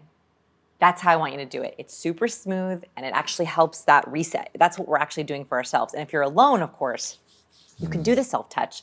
Your suprasternal notch, this little notch right here between your two collarbones. Between the two collarbones. I don't find myself touching there, but I am obsessed with where, like... Here. Yeah, I don't know why. Same. And as I was reading in the book, I'm like, is this a blocking behavior? Am I doing Okay. something subconsciously? This is absolutely a self-soothing behavior. Like the reason why that feels so good. And so when we touch even anywhere in this area, including like our neck, it reminds us of like, calm down, calm down. That's interesting. So like a very subtle thing This you stuff can is do. so weird. It's so weird. That we have like We're all these we're talking weird about weird ones. self-touching, like... I don't know why we picked all the weird ones, but like these But are like the if weird I'm gonna ones. fiddle with anything, I will fiddle with my neck and I will touch whatever this part of feels the so clavicle good. is. Because it feels so good. Yeah. Because you know that instinctively, that's giving you a nice physiological response of staying calm. Anywhere in here is that. Now, touching your face is something important I just want to talk about is research finds that when we self-touch, especially our face and our stomach, and these, I don't know how we're talking about all the weird ones, people perceive that as closer to deception or nervousness. Nervousness I get, but why deception? I think it's because... And I obsessively palpate my adipose tissue around my stomach. So basically, Wait, another way, what? I pinch my fat. So I do it all the time to see like how far under the skin is my muscle tone. You have to, otherwise you can get out of control. That because I don't weigh myself. So that's my way of knowing, like, Okay. am I in check? Where am I at? And so, but I never thought of it as a soothing behavior, It's a soothing which behavior. may be another reason why 100 subconsciously I'm doing it. But when I say I do it 60 times a day. Have you talked about this before. I did not notice that. I'm never going to do it on camera. And if you hung around me long enough, you would see me do it a lot. Well, now I know why, though. Yeah. Okay, so let's talk about it. So I think the reason why this internally our brain is like, ooh, deception, is because liars want to hold things back. And liars are typically very nervous. Which in the book, by the way, you do some awesome breakdowns of here's this I famous person, Lance Armstrong, Bill Clinton, A-Rod, and like you give the moments and like it's really interesting to watch back that stuff. And like you watch back, you're like, oh, I didn't see that cue. I like cues hiding in plain sight. That's like my favorite. So liars, yes, like Lance Armstrong, for example, when he was on Larry King Live saying he wasn't doping, spoiler alert, he doped, right? He lip pursed. He pressed his lips together because he wanted to like withhold the lie. So liars often want to withhold because they know lying gets them into trouble. They also are very nervous as they're trying to self-soothe. So they typically touch their face, and there are 3 areas of the face that they touch: eyes, nose, and mouth. And research has found this. So just to maximize getting sick. It's wonderful. It's true, and liars will get sick more often, right? Well, I don't know about that. That's not research claimed. That's not research backed. But why? So, like for example, they found that there's like a Pinocchio's nose effect, that when we lie, our nose, the tissue in our nose gets a little bit itchy. They found that when we are lying, we want to like block out the lie. So we eye block. So when liars are lying, they'll be like, yeah, it's just been really hard, and they'll futz at their eyes because they also have, they want to block it out with a high blink rate. So Britney Spears, some of her early interviews, when she's asked really hard questions, all of a sudden I just really want to, I don't know, I just want to talk about that, but the reason that I'm talking about it, and she has this like rapid blink rate, and that is because we are trying to block it out. And the last one is mouth touch. Liars, like when I ask my daughter, did you take the cookie? She'll go, no. That's she covers hilarious. her mouth. Are you going to teach her about the strategies? And if so, what age? So I've already started teaching her facial expressions. I've already to started use them or what you're them. looking at? To spot them. Interesting. So like, for How old is example, she's 3.5. Wow.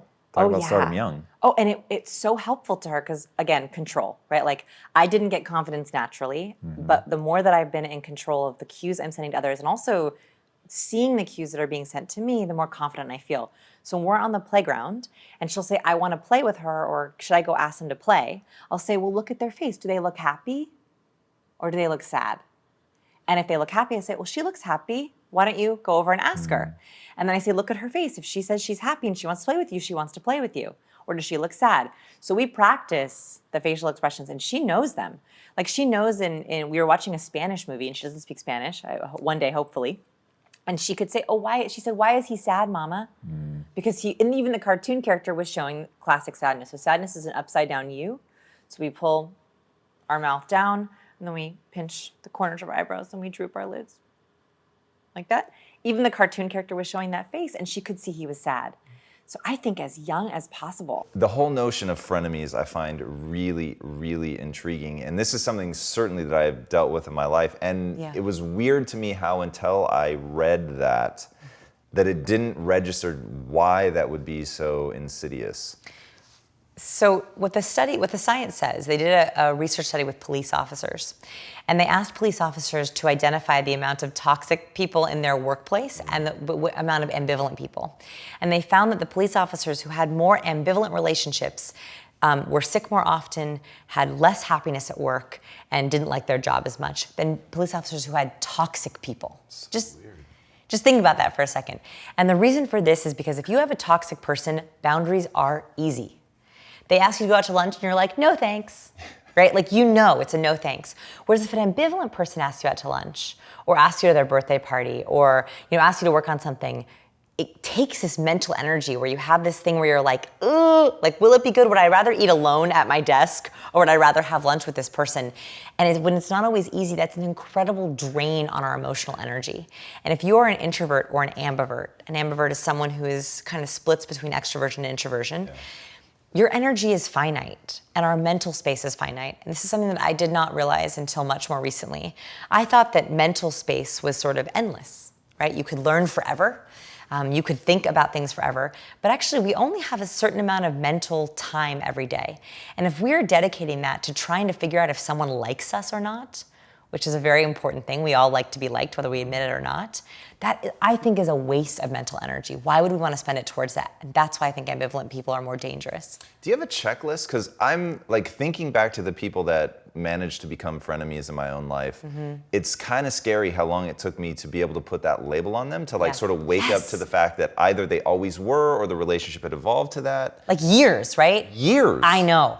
So I don't have a checklist. It's actually just one simple question. All right, let's hear it. Are you ever doubting that they're really happy for you? Wow, that cuts right to the heart of it. I mean, that's it. And that happens actually quite often. Like, there are these people who make these very passive-aggressive comments where you're like, was that nice or was that mean?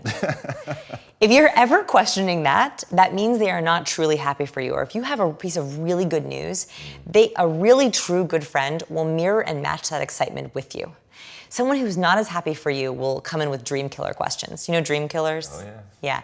Dream killer questions are when they question your success, they doubt the success, they think of all the negatives. And dream killers are not always bad. I have dream killers in my life, and I call them when I need someone to poke holes in a business idea, right? Like, I'll pitch them because they're great practice. But I know that they are not the people that I go to when I have something I'm truly excited about. So I think that that's the only question you have to ask yourself, and it might be an inconvenient truth. Like, don't answer it off the cuff. Like, don't answer it really quickly. Like, try to think of all the times in the last 6 months that you've seen them and shared something. Did you feel like they were as happy as you were about your happiness? Yeah, and this is one of those things that has made a big impact in my life, because you can very slowly, especially in business, find yourself in a situation where you don't know who to trust. And I find, and maybe it's the psychic energy, like you were talking about, emotional energy. For me, it became a question of emotional safety, where when I know you're my enemy, I don't feel emotionally vulnerable, oddly enough, even though I know you may actively be out to get me. Like, I can handle that. Yeah. It's when I'm like giving you my neck, if you will, enough, and every now and then you actually take a swipe at it, and sometimes it's like, Yeah, that's when you lose sleep. Yeah, like, yes, literally. And you sit in bed and you rerun all the things they've said or you've said. You worry about all the things that could potentially happen. You know, we talk about psychic energy. I actually think that this is gonna sound so weird, I actually think that we pick up on more chemically than we realize. Yeah, talk to me about that. Okay, so I don't believe in psychics, and I don't believe in psychic energy, but I do believe that things happen beyond our conscious awareness in this sense. So there was a study that was done that looked at fear. So what they did is they took participants, they had them wear sweat pads, absorbent sweat pads, and run on the treadmill. And they collected sweat from these people running on the treadmill. Then they had participants wear sweat pads and jump out of an airplane for a first-time skydiving experience, okay? So they had sweat pads that were just treadmill sweat pads, and they had first skydiving sweat pads, okay? Same sweat, but is it really? Then they had participants in a lab sit in an fMRI machine, so their brain was being scanned, and smell, kind of gross, both pads. They did not know what they were smelling. They had no idea what they were smelling. They found that when participants smelled the fear sweat pads, the skydiving sweat pads, their own fear response activated in their brain. Wow. So that means that somehow I think that we can smell emotions. So if you are with someone and they are either they do not mean well for you, or they are planning on taking a swipe at your neck, you somehow smell that threat. And even though consciously your brain is going, they didn't say anything, they didn't do anything, their body language is okay, it seems all okay, the other part of your brain, the animal part of your brain, which is firing in fear response or threat response, is going, no, watch out. And that's what keeps you up at night, is your conscious brain wrestling with the unconscious part of your brain. I think that that's when we talk about being psychic or having premonitions, I think that that's actually what's happening. We're smelling or picking up on things that we don't even realize. Yeah, that's crazy. And just for clarity's sake, when I said psychic energy, I did not mean psychic like a psychic. Okay. I also think is nuts. Okay.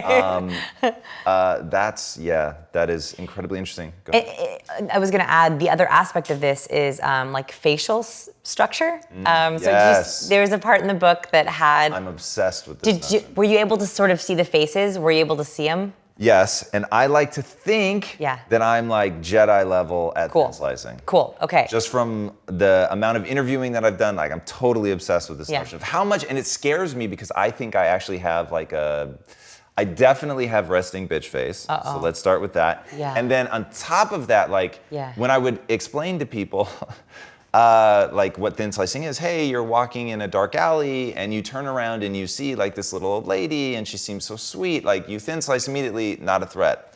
My brain immediately used the example, but if you turn around and see me, you're gonna get freaked out. And I thought, I have like a face that like I would thin slice poorly. Like I would not thin slice myself and be like, what a loving, kind individual. Okay. Yeah. So I don't think you're wrong. See? That's what I'm saying. And Okay, you're like, this is what you do. I'm so sorry, I know. No, fair enough. I'm not, inconvenient truth, but let me explain why. Please. Okay, so there is some evidence, and again, there's a lot of research needs to be done on this, but I find it fascinating, about in the womb, babies are exposed to mother's hormones. Right. So that could be testosterone, that could be estrogen, that could be any different variety of things. And those change or turn on different genes in the baby. So for example, if a baby was exposed to a lot of testosterone prenatally, they're going to develop more masculinized feature, both men and women. So we know a face is very masculine if they have a very, very square jaw, if they have the presence of stubble, if they have flat eyebrows and or slightly hooded eyebrows. That's your face. Okay. Sounds wonderful. No.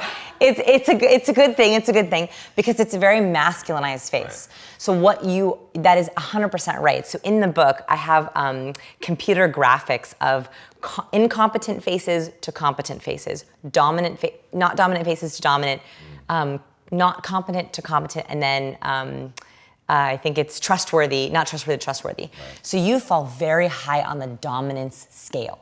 So if someone turned around and you were in a back alley, you look very masculinized, which means that you have a lot of testosterone, and typically men with more testosterone are going to be, more powerful, have shorter temper, all these things.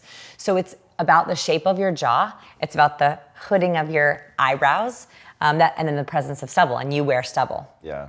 Yeah. So I think this is a good thing. Does it help that if the little old lady turns around and I actually worry about it, like I distance like if I find myself and I know this woman is gonna have a heart attack if she turns around, like so I'll start slowing down, or I'll walk like over to the side and fast so she can see hi. Yeah. I try to do my neutral goofy face. Let me see it. How is it? It's like the arched eyebrows, like I try to like half smile. And I feel like such a dumbass. No. But I'm like, I have seen photos. So I used to do speech and debate in high school. Oh, yeah. And one time, like, I crushed it. I was so excited. And I got the review back, and it was like, dude, what is wrong? Try not to look so angry. And I was like, what? Like, I literally, and so I read it to someone. They're like, yeah, dude, when you, like, put your head down and then look up, you look like a serial killer. Yeah. And I was like, what? So literally, I go in the bathroom, I tilt my head down and I look up. Yeah, oh my God. I thought, I was like, what the hell? Wait, do that to a camera, because that is,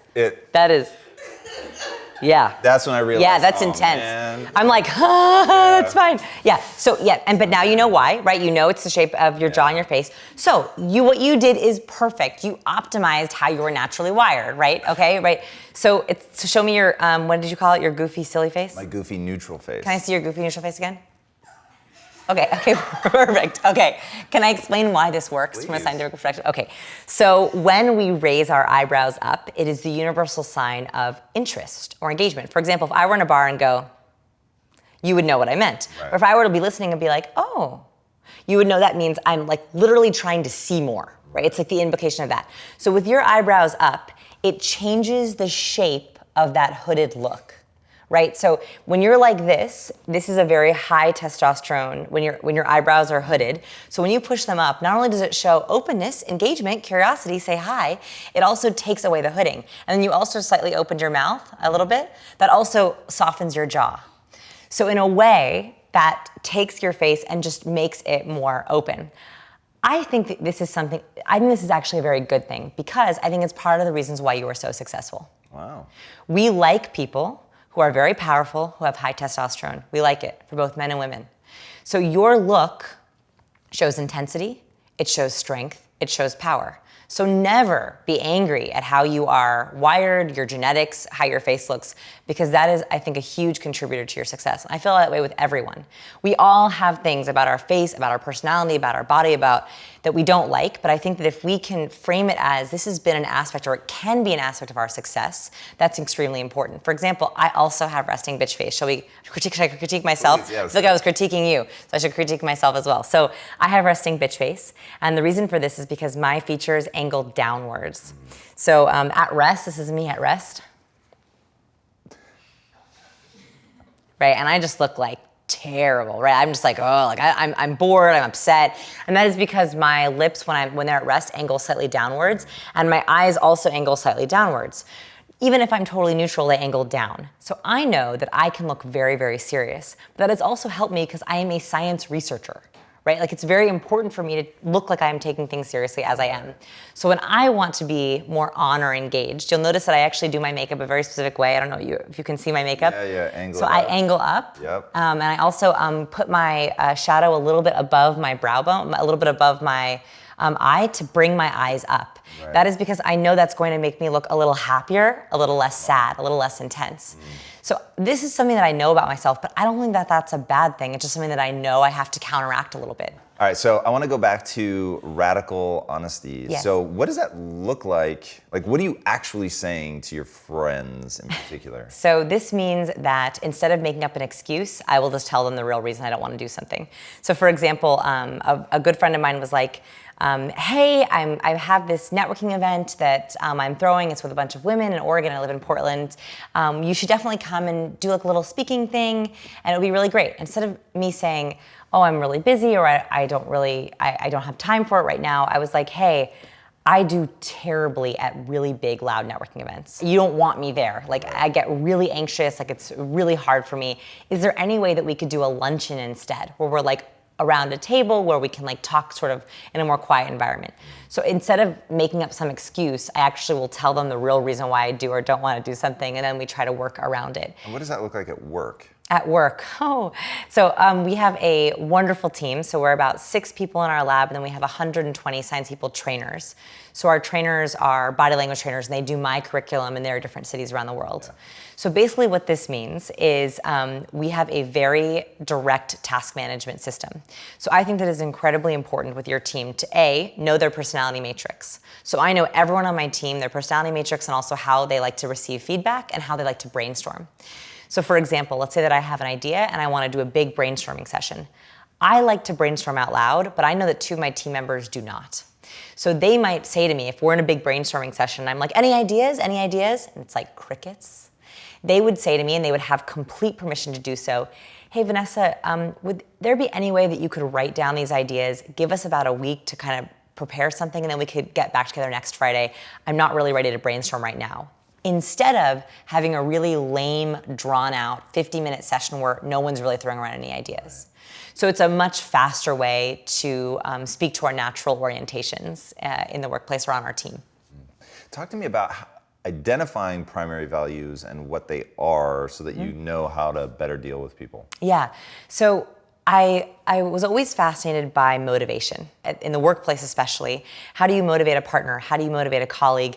How do you appeal to their interests? I talk about this in the book a little bit.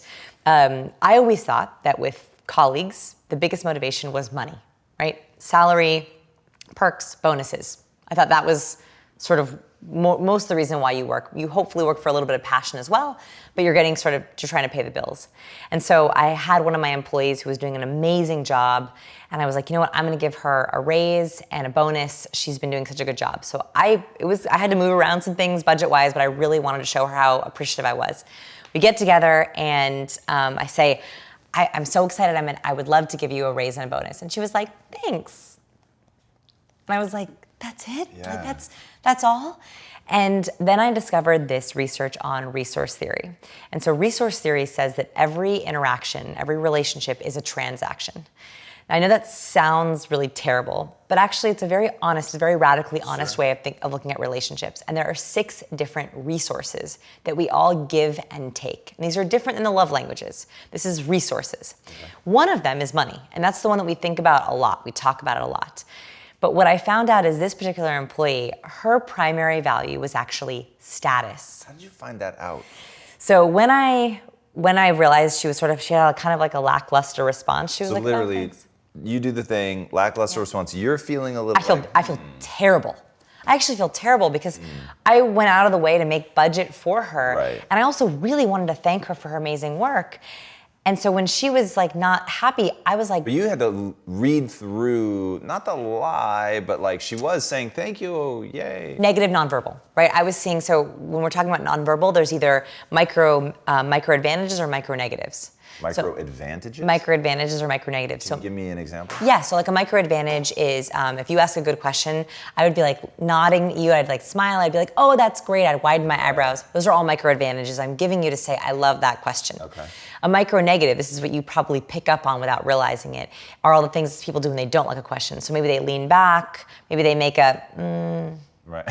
face, maybe they pinch their eyebrows together, maybe they crinkle their nose up at you. Yeah. They might turn their head away and bite their nails. Those are all micro negatives. So I noticed that she wasn't showing any micro advantages and a couple of micro negatives, which is the exact opposite of what you would expect if you just told someone that they got a raise. Yeah. So I felt terrible. I felt terrible also because I was worried that she was unhappy. And did you notice it right there in the Right moment? there and then, right in the moment. Like, yeah. oh, okay. And now that I hopefully just taught that to you guys, I'm very curious if you now start seeing them right away. The nice thing about body language is it doesn't take a long time. Once you know what to look for, you see it all the time. Yeah.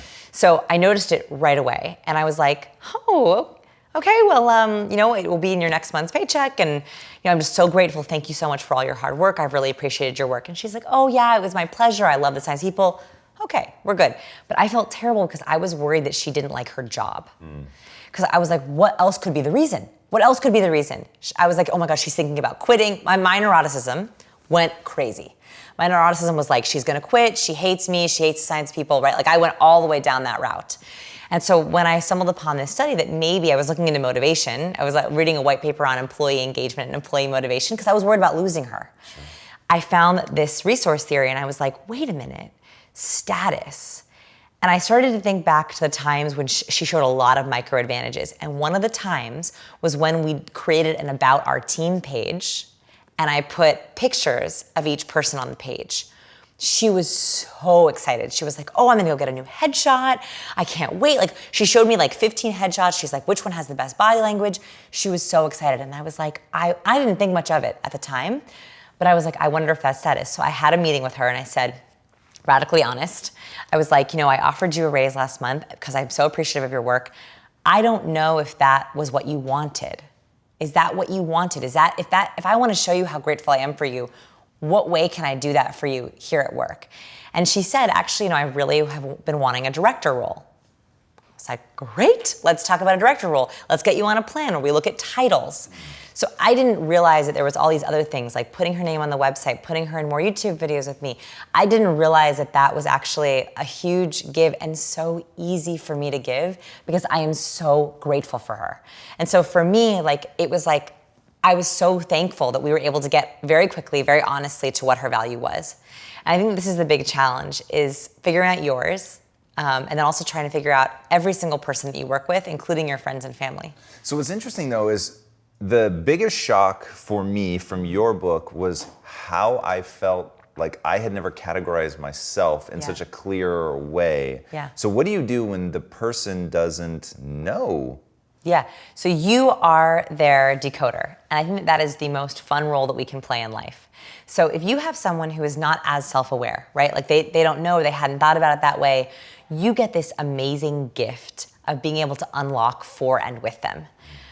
I think, and that's a lot of responsibility, but I think that is one of the most amazing gifts we can give our fellow human beings. What I would do if I were you is I would go through the series of Arthur Aronson, 34 questions every couple should answer. So this is a really interesting study that this researcher wanted to find out how we get to love. And he found that there are 3 different tiers of relationships. So in the first phase of a relationship, we're just trying to figure out interests. So it's like, do you like that? I like that too. Yeah. What's your hobby? And personality traits. That's the first level. That's also why I built the first level of the matrix to be personality. The second level are values, which is why the next levels are around appreciation levels and values. So you're trying to figure out, where does this person, what do they mean, what do they stand for? And the last one is how you relate to them, like how your relationships can match up. So he developed a set of 34 questions to ask to take you through all 3 levels through just these questions alone. So we actually have a list of them. I can send you the list of them. We can do them together if you want one day. And you actually go through each of these questions, and they will take you through not only you getting to know yourself, but also them doing a self-exploratory exercise.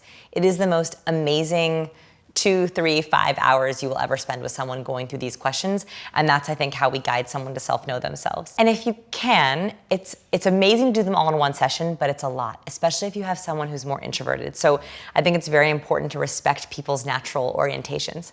So if someone is an introvert, that means they're going to use less words in the average day. It means they're more private, and it means they like to think through their answers before saying them. Extroverts usually don't need any thinking time before they share. In fact, they tend to verbalize out loud. So they verbalize outwardly. So if you have an introvert, I would highly recommend sending them the questions ahead of time so they can think about them. It's a nice way to respect their personality, and or doing a few at a time. I love that. Yeah. What's one thing that people typically don't know about themselves that you think everybody should know about themselves? Actually, it's something we briefly touched on earlier but didn't get to talk about. How you self-soothe. So everyone should know 2 aspects of self-soothing. The first is when you are in anxiety, whether you're a high neurotic or a low neurotic, do you like to worry outward? Do you verbalize your worry, or do you shut down and close down? So when I'm very worried, I like to be alone with my journal. Like, I don't want to talk to anyone. I just want to think about it myself. Whereas other people like to worry with others, right? Like, they like to talk through their worry, and that makes them feel calm. So that's the first thing, is how do you worry? Do you worry alone, or do you worry with others? That's going to be very important, so that if you're in one of those really terrible low points, we all hit those points, you know exactly which direction you need to do. Is it out to drinks with friends? Do you have your brigade that you call? Or is it home with a journal and a big glass of wine? Those are 2 very different paths. So that's the first thing. And the second thing is, how can the people in your life help you self-soothe? I think this might be more of a gender thing, I don't know. A lot of females, a lot of women in my life, when they're very, very anxious, they don't know how to ask for help, both logistically and emotionally. What do you mean? How do you So there's 2 ways of asking for help. Mm-hmm. And maybe my women in the room will this feels familiar. You look so intrigued. Yeah, okay. So when a woman is upset about something, and some men too, usually there's a logistical issue, right? Like, let's say that it's in-laws coming for the weekend and they get very stressed out. Okay. There's logistical issues, but there's also emotional issues. They are different. They're very different. In the in-law example, so they're coming, that's the logistical. The emotional is, my mother-in-law makes me feel this way. We'll break it down even more closely. So logistical. Got to get the guest room ready, got to do all the sheets, got to prep the towels, got to clean the house so my father-in-law doesn't critique it. Okay, those are logistical all things worries. I would think about once he starts critiquing it and they're already in the house, so yeah. But I'm with you. Yeah, and women are all thinking about that way ahead of time. So right. And then the 4 emotional worries might be how to make sure that they actually like the house, how to make sure that we're all going to get along this weekend, how to make sure that we bring up that issue about health that we really need to talk about, and how do we make sure that we actually have a relaxing weekend and it's actually a good time. Okay, those are 8 issues that usually come up around everything. There's all different issues, but they're totally different ways that we self-soothe. So logistical, who do you ask for help, and how do you ask for help? Right? Like, is it going to your husband or your kids or your best friend? And for emotional issues, do you want to sort of take a few moments, take a few hours, meditate, do your thing, go for a run, eat really healthy that day to get yourself in the right mind space? Or do you want to go out with friends, have a really blowout night, and kind of work out all your anxiety before they come? If you don't know that, you are going to set yourself up for failure, and you're also setting up the people in your life for failure. So the biggest mistake that I think couples fight about, they have the same fights over and over again, is they need to ask for help, but they have no idea how to ask for it. And by the way, if you don't go through this, that's how you get complete breakdowns. Because it's just bottling it up. Right. They don't know where to go, how they deal with And it. that's how you get someone who's like yelling and running around before everyone shows up to try to get things fixed when actually they're really worried about the emotional stuff. And the questions that you just walked us through are the questions they should be asking themselves. Yes, so very specifically, whatever it is, and you do this when you're in a point of calm, right? Not when you're already in the worry. Yeah. So how do I worry, right? Do I worry out loud? Do I worry by myself? Who can help me and how can they help? And what are the differences between my emotional and logistical worries? Because they are different. I think if we know that about ourselves, we can then ask for help in better ways, and it sets up everyone in our life for a much more harmonious relationships. Oh yeah, that's fantastic. So most of what we've talked about today is in your book, which is amazing. Read this book.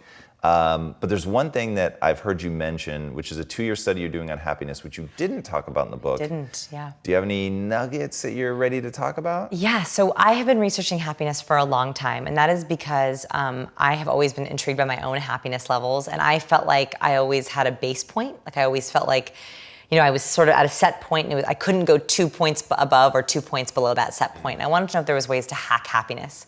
So we've been studying happiness for the past 2 or 3 years at our lab. So I think the most important thing that I have learned so far, and I'm going to put out more research on this, is this idea of learned helplessness.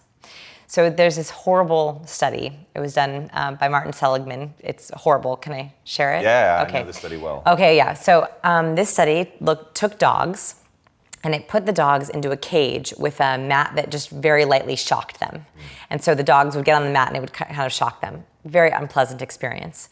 They put them in these cages with these shocking mats, and then they changed the cage so that there was a space next to the mat so the dog could move off the mat.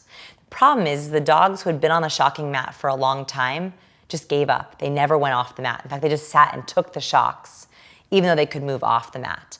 Whereas the dogs that didn't ever see the mat before immediately jumped off the mat and went to the place that didn't get the shocks. The idea of this is that we end up learning about our helplessness. So when it comes to happiness, we might have learned a pattern in college or in childhood or in our 20s or when we were broke or when we were out of a job or whatever that was. And because even though the mat's not there anymore, even though the shocks aren't there anymore, we stay in the same position because that's how we've always learned to be. And so when it comes to happiness, way more than personality, way more than decoding people, I think that we can absolutely change our entire happiness orientation. I think we can unlearn our helplessness to learn to help ourselves. That sounds amazing. When are you going to start putting stuff out on that? So I have one course on that already. It's called The Power of Happiness. And it's 10 different steps that we've just started learning about. But I will give you one just to start off with right now. And it's this, I call it the chart of happiness. So we end up thinking that happiness comes with the big vacation once a year or the big blowout things once every month. We don't realize that actually happiness comes in these very, very small moments every day. And actually those are the happiness moments we have to savor. So what I'd highly recommend is for the next few days, sit down and make a chart of everything that you do in your life, down to making a steaming hot cup of coffee, down to going for a run, down to doing laundry. And then I want you to rank each of those things on how happy they make you. And I don't mean like happiness like euphoric. Sure. I mean like happiness like content with your life. Like, I am content doing this. I know this sounds crazy, but even like laundry or cooking, something that we often think of as a chore, can provide a certain amount of contentedness if you look at it that way. So I want you to rate all of those skills, and then I want you to count up the number of hours you spend on each of those skills every day. What you'll end up finding is you end up doing what I call happy math. Happy math is basically looking at the fact that we end up spending the majority of our week, 90% of our week, doing tasks that rank as a 1 or 2 or 3, not very happy on the happy scale. And we end up having these really small, once a week moments where we're actually happy. But really, they're these small little moments. It's having that amazing cup of coffee, or taking in your view from your window, or whatever, these little small things. Those minutes add up, and I think it's about slowly hacking how can you add in more and more of those minutes. Here's another kind of tip on the happiness stuff that I just realized would be a really easy one to try. So I talked about these little moments of happiness. There's also these little moments of unhappiness that as humans, we cannot help but infect our entire life. So you know how when you're sitting at a red light and you literally question your entire existence? Is that anyone? that ever happen anywhere? Sure. Yeah. So, you're sitting at a red light and you're like, why do I sit in traffic? Why do I drive to work? Why do I do what I work? Why am I doing this? Maybe I should quit my job. Maybe I should move to Hawaii. Maybe I shouldn't have a car. Like, that's like what happens, So one of the hacks that I have found works really well is taking those small moments and turning them into what I call gratitude totems. So a totem is like a symbol or something to remind you of something. So I have a red light by my house that I get stopped at every single day. It doesn't even matter what time of day. And I used to yell at this red light. I would curse at it. And then I realized, wait a minute. Like, this light causes me so much unhappiness. I have such a hard time being grateful. Like, every Oprah magazine ever says, be more grateful. Who has time to be grateful, right? Like, no one has time to do that. But now I have time. So whenever I am stopped at that red light, for the entire red light, I think about every single thing I'm grateful for. And now I get upset if I do not hit it. Because I know that every time I pull up to that red light, I have a minute and a half just think about all the things I'm grateful for. Check, I got my gratitude off. I feel nice and good. I flipped a very unhappy moment for me that makes me question driving and cars and my life and turned it into something that actually makes me very appreciative. That is brilliant. Your envy is always kind of exaggerated because you're beginning from a place of insecurity. You're beginning from a place of inferiority where you're primed to feel envious of people like that. So it's almost starting with you. You're almost projecting onto them their superior qualities.